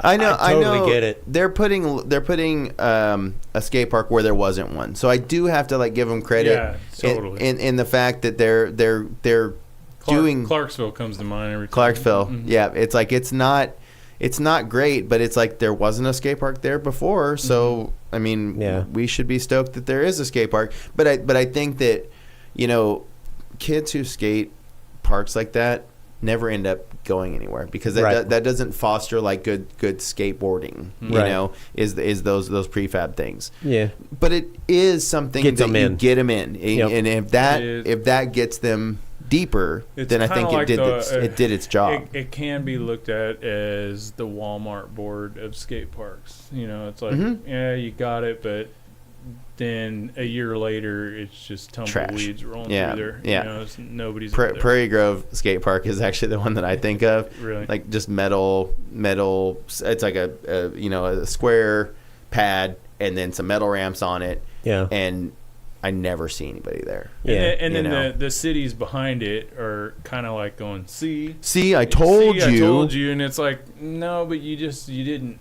You didn't build a skate park. You put the kid on a Walmart board, you know. Yeah, It's like essentially. that stops rolling after 12 inches. But you know, of pushing it. But I will say, like, with the pump tracks, you know, like I think that is something that's different because it's not even a skate park. I mean, like that's the best part about the pump tracks is it's something else entirely. It's almost like a. The only best thing I can think of is like a racetrack, and that's just always kind of fun. It is a racetrack. I mean? It's like a racetrack. They're all racetracks. But you're not really racing, but you kind of, even if you're just by yourself, you feel like, I'm racing, you know, and you're like, you're jamming. It's like, it makes you feel like a little kid, dude. I love it. I loved it. It does feel like when you're riding a pump track. That, have you like, skated one you're yet? in one. Yeah. Okay. Yeah. So I started fun. skating the Springdale one. Have you first. ever surfed? Yeah. Mm-hmm. Okay. In the turns. The turns are almost like a freaking surf. Yeah, totally. Yeah, it is. That's interesting. That's the craziest thing to me. I keep telling people that too. You know, it's like the closest thing you can get to surfing is ripping one of them turns. And ripping a pump track in general. Yep. It's like, yeah. Just flowy and all that stuff. True. Yeah. Because there's not anything. I mean, like, I know there's what do they call them? The surf skate things? Surf skate? Wake skate? No, they're like the trucks are backwards, and they remember that one company was talking to us about making those trucks. Anyways, they're like, I know what you're talking. You got like caster wheels on the bottom with single, but it kind of reacts like surfboard does, like in the movements. Yeah, I want to say it's surf skate, and you can kind of just pump it on flex. That's it. Yeah, that's the one. And they make a shape too. It's like it's a miniature surfboard, but no. They make a mini ramp. Mm-hmm. It's picture a mini ramp in a backyard, but it's like a banks, like two banks, like this, but it's like they kind of have like a bit of a curve to it. And I mean, I look it up. I don't get it, but it it's like they're just kind of like carving it like you would like rip into a wave. Yeah. And use a certain type of truck and certain wheel or something like that, and this like weird backyard mini bank kind of thing. I should try to find it. But yeah, I mean, I just, at that, I mean, skating pump tracks are definitely fun. Mm-hmm. And at that, this is just rumor, and I'm happy to spread this rumor on here. Is Springdale might be getting a skate park near the pump track. Don't know. I mean, if you did know, you would tell us, right? I would, yeah. Okay. But I don't know. I really don't know. No, I want to know, generally speaking, because like where the Jones Center is, like it has the there's like where the pump or runway is, and then on the opposing side there's like that grassy area. Yes. It's just like, wait, skate park? Yeah, skate park. Okay, so I don't know. You said so like you might know something. I might know something, but I don't know about a skate park. There is kind of a something behind your I don't know. Yeah. I don't believe, but whatever. Yeah. I don't know for sure, but I know that they are wanting to build the BMX track in Springdale. You did know the Lowell BMX track's gone now. Yes. Okay, it's gone. Yep. They were supposed to move it across town over by that new the new state police department. Yep. Over there, and something fell through with that land, whatever. Okay. So now it's kind of going back and forth between Bentonville and Springdale. But there will be a track built somewhere for next year. What about the project that's across from the castle at Slaughterpin? I think that has probably some high promise to it. There was a news article a couple of days ago talking about I think it was a 160-acre lot on the other side of 49 in Bentonville, Bella Vista. And it's like a cycling, more cyclist track, which I can't envision. Maybe I always think of just like a track and field running track, but I don't know with what some lines around it. And you just go in a circle. I'm not talking track. That's just what I'm thinking. You don't know about cyclocross. No, I don't. Oh shit! I'm pretty sure it's cyclocross. Okay. But I think that there's a lot of space for something. So I know. So if they could probably fit it.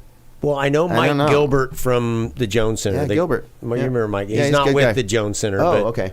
I don't think. I could be wrong. I don't know. But I know Mike Gilbert was pushing to get it in Springdale. Okay. Well, which would be super cool. They have a bunch of unutilized space around the Jones Center as it is. Mm-hmm. But like, I think they also need a skate park. So, there was the apartment. We would all call it that apartment complex skate park that we used to skate at forever. I remember that one. That is the Springdale Park. That's what they're calling the Springdale Park. No, that is what that was. So the apartment complex. Okay. Those ramps just moved. Right. Yeah. Springdale. Okay. That is. Yes. Yeah, I get it. That is the Springdale Park now, but we had heard through. I think but all that was over across town. It's on Emma. Right. Yeah. It's on Emma now. Right. The one that they have now inside the chain link fence. Yes, that's the one I'm talking about. It used to be at an apartment complex that's across what I'm talking town. About. Okay. We're talking the same thing. So I think they're losing that now. They're getting rid of that, and then all of the development that's going on down there. But there's supposed to be a skate park going somewhere.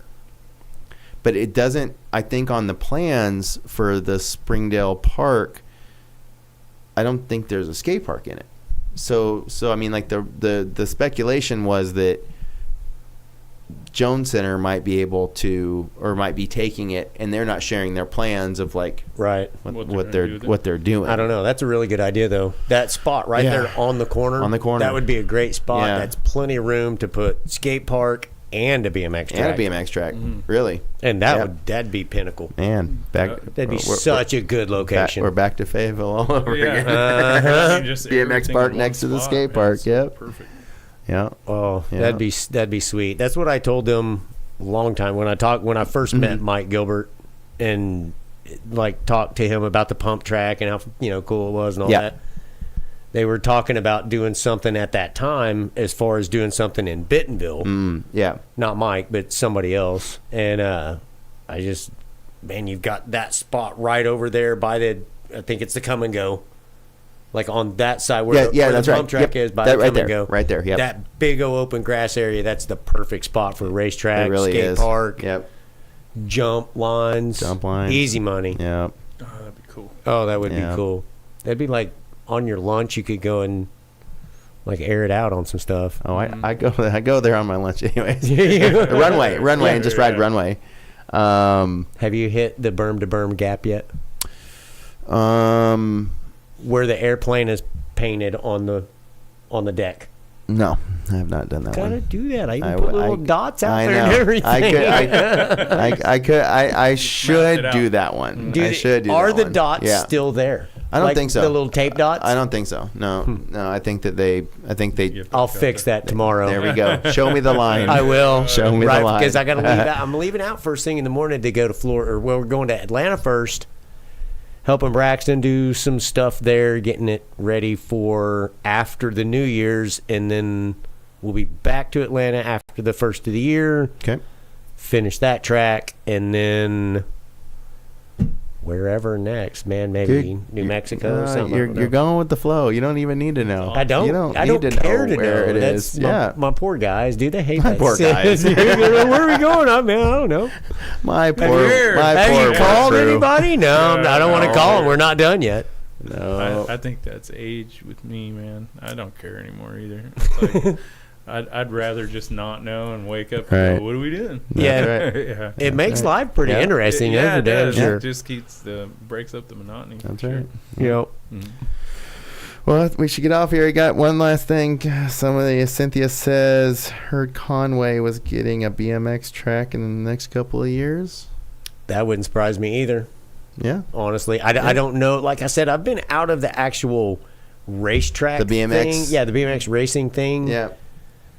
Jeez, man, it's been... Yep.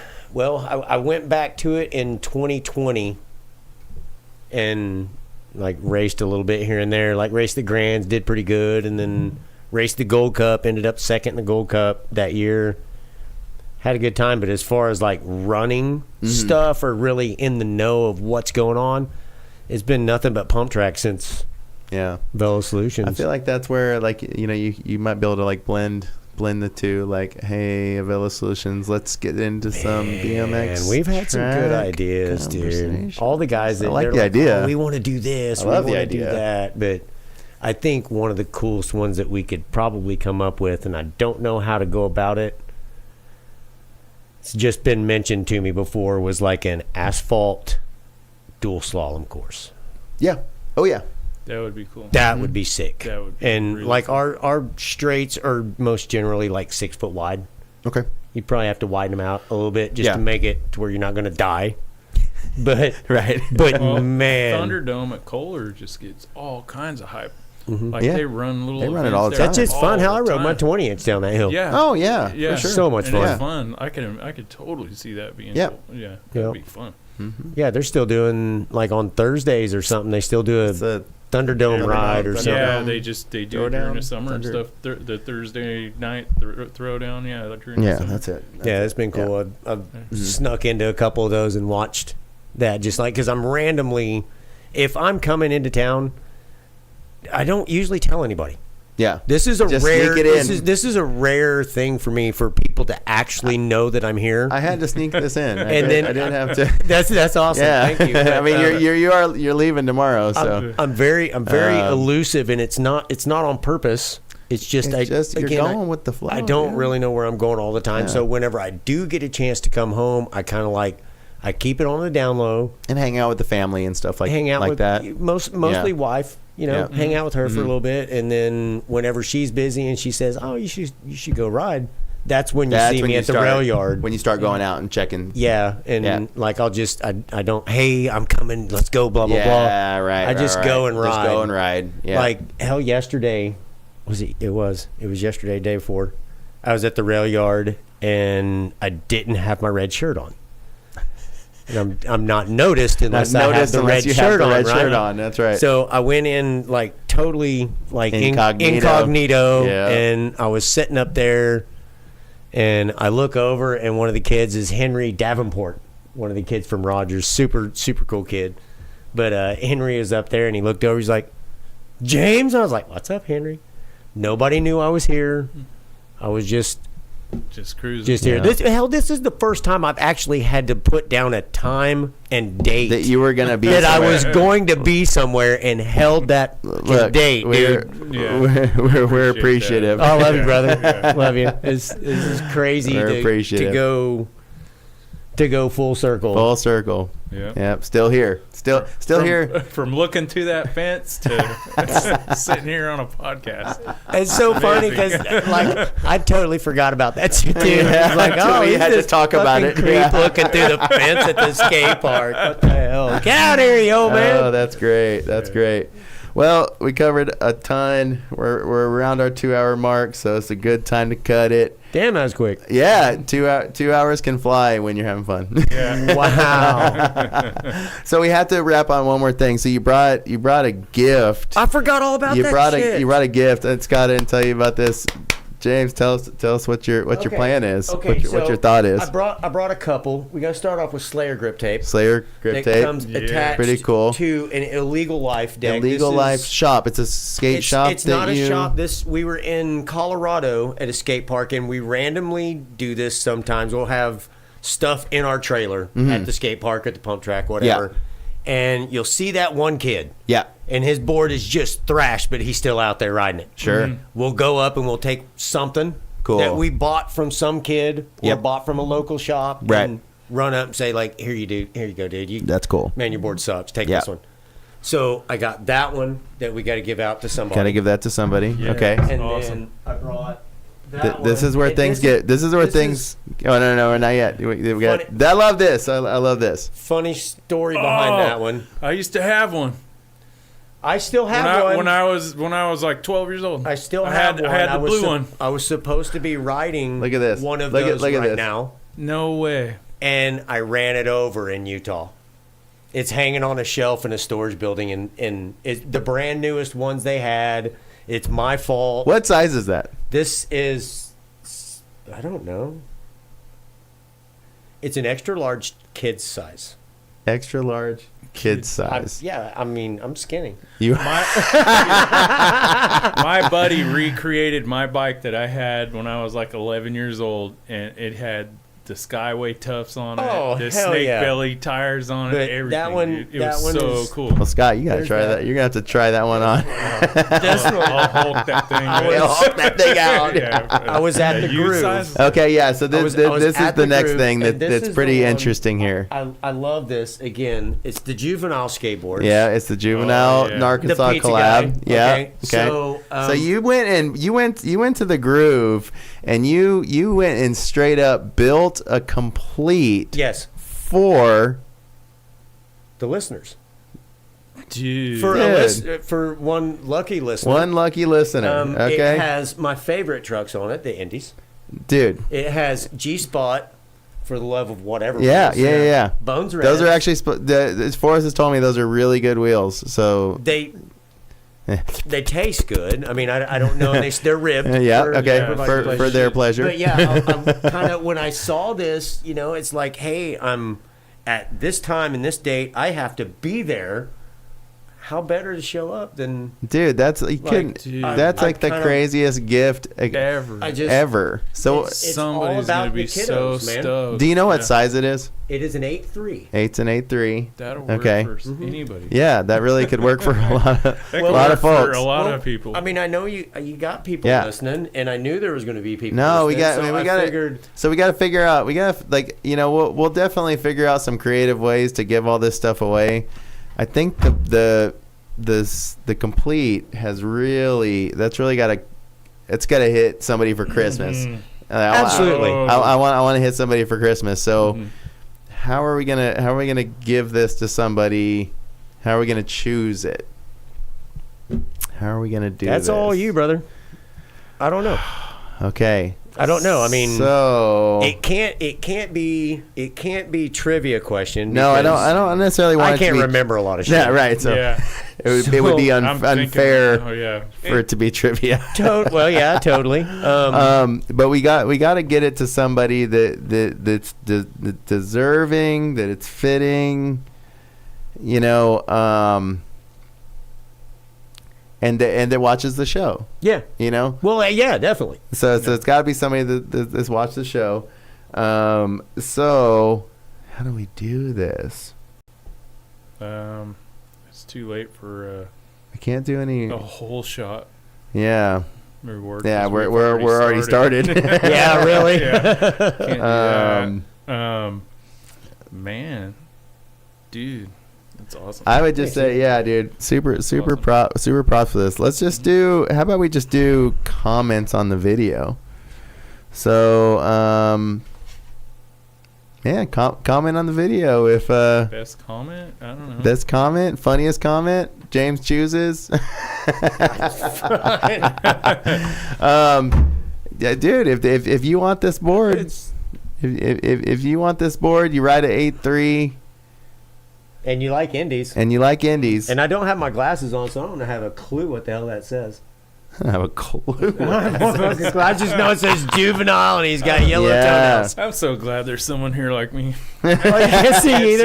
I can't see a damn thing. So I got fucking trifocals. Man, maybe we just do this. Maybe I'll come up with the story. For the Instagram followers, okay. That's going to be the bigger group of folks that that's a good idea. That would get on, and we'll see if we can come up with something creative before Christmas. Yes, definitely. And we'll. I say we give it away on Christmas. Perfect. I think that would be a really cool. I love it. I just it's all about fun, dude. Mm-hmm. Life's supposed to be fun. And that's going to make some fun for somebody, and so is that. This one's the most ratchet. Dude, with that one, you know what we do is we go to the skate park and we find the first kid with the trashiest board. Yeah. And that's who that's going. That's to. who wins it. Who's got the trashiest board? And you decide. That's right. So I think that one's easy. That board is messy. Yeah, and that jersey, we're gonna have to figure out something there. This one, I don't know, man. Like I was saying, this is so random because I should be racing with this jersey on, but my racing bike is annihilated from me running it over with the trailer. Oh, I remember that. Yeah. So I couldn't. That's how you lost the bike. That's how I lost the bike. I still have it. Ran over your own bike. Yeah. At least you did it. I remember when you were little, we used to think that FMF standed for fast mother. Yeah. Did it? Doesn't it? I don't know. I don't know what it is. That was the thing, though. We just thought it did. Right. Yeah. So that funny. One, like I said, I've got all these jerseys made up and everything because, like, you get to the different places and you ride and the kid's like, I want your jersey. I'm like, here you go. Yeah, cool. But this is the only one that's black. This is the only one made that was black. And I never even got to wear it. I never even got to put it. Don't get me wrong. I put it on. I was like, oh, this is great, dude. I love this jersey. In and out of your race career that quick. Smash. Smash. In and out of your race career. Moral of the story is do not lean your bicycles up against the trailers. This is a fact. I've actually done this exact thing. You ran your shit over too? So the story with mine is I had my road bike and I'd put it under a box truck, and then we loaded the box truck. Oh yeah. And then the weight of the box truck went down to the bike and we crushed it. We crushed the bike. Yeah. Oh man, that sucks. I drug across the parking lot of a freaking La Quinta or something. I don't even remember what the hell it was. and you're thinking like, where's my bike?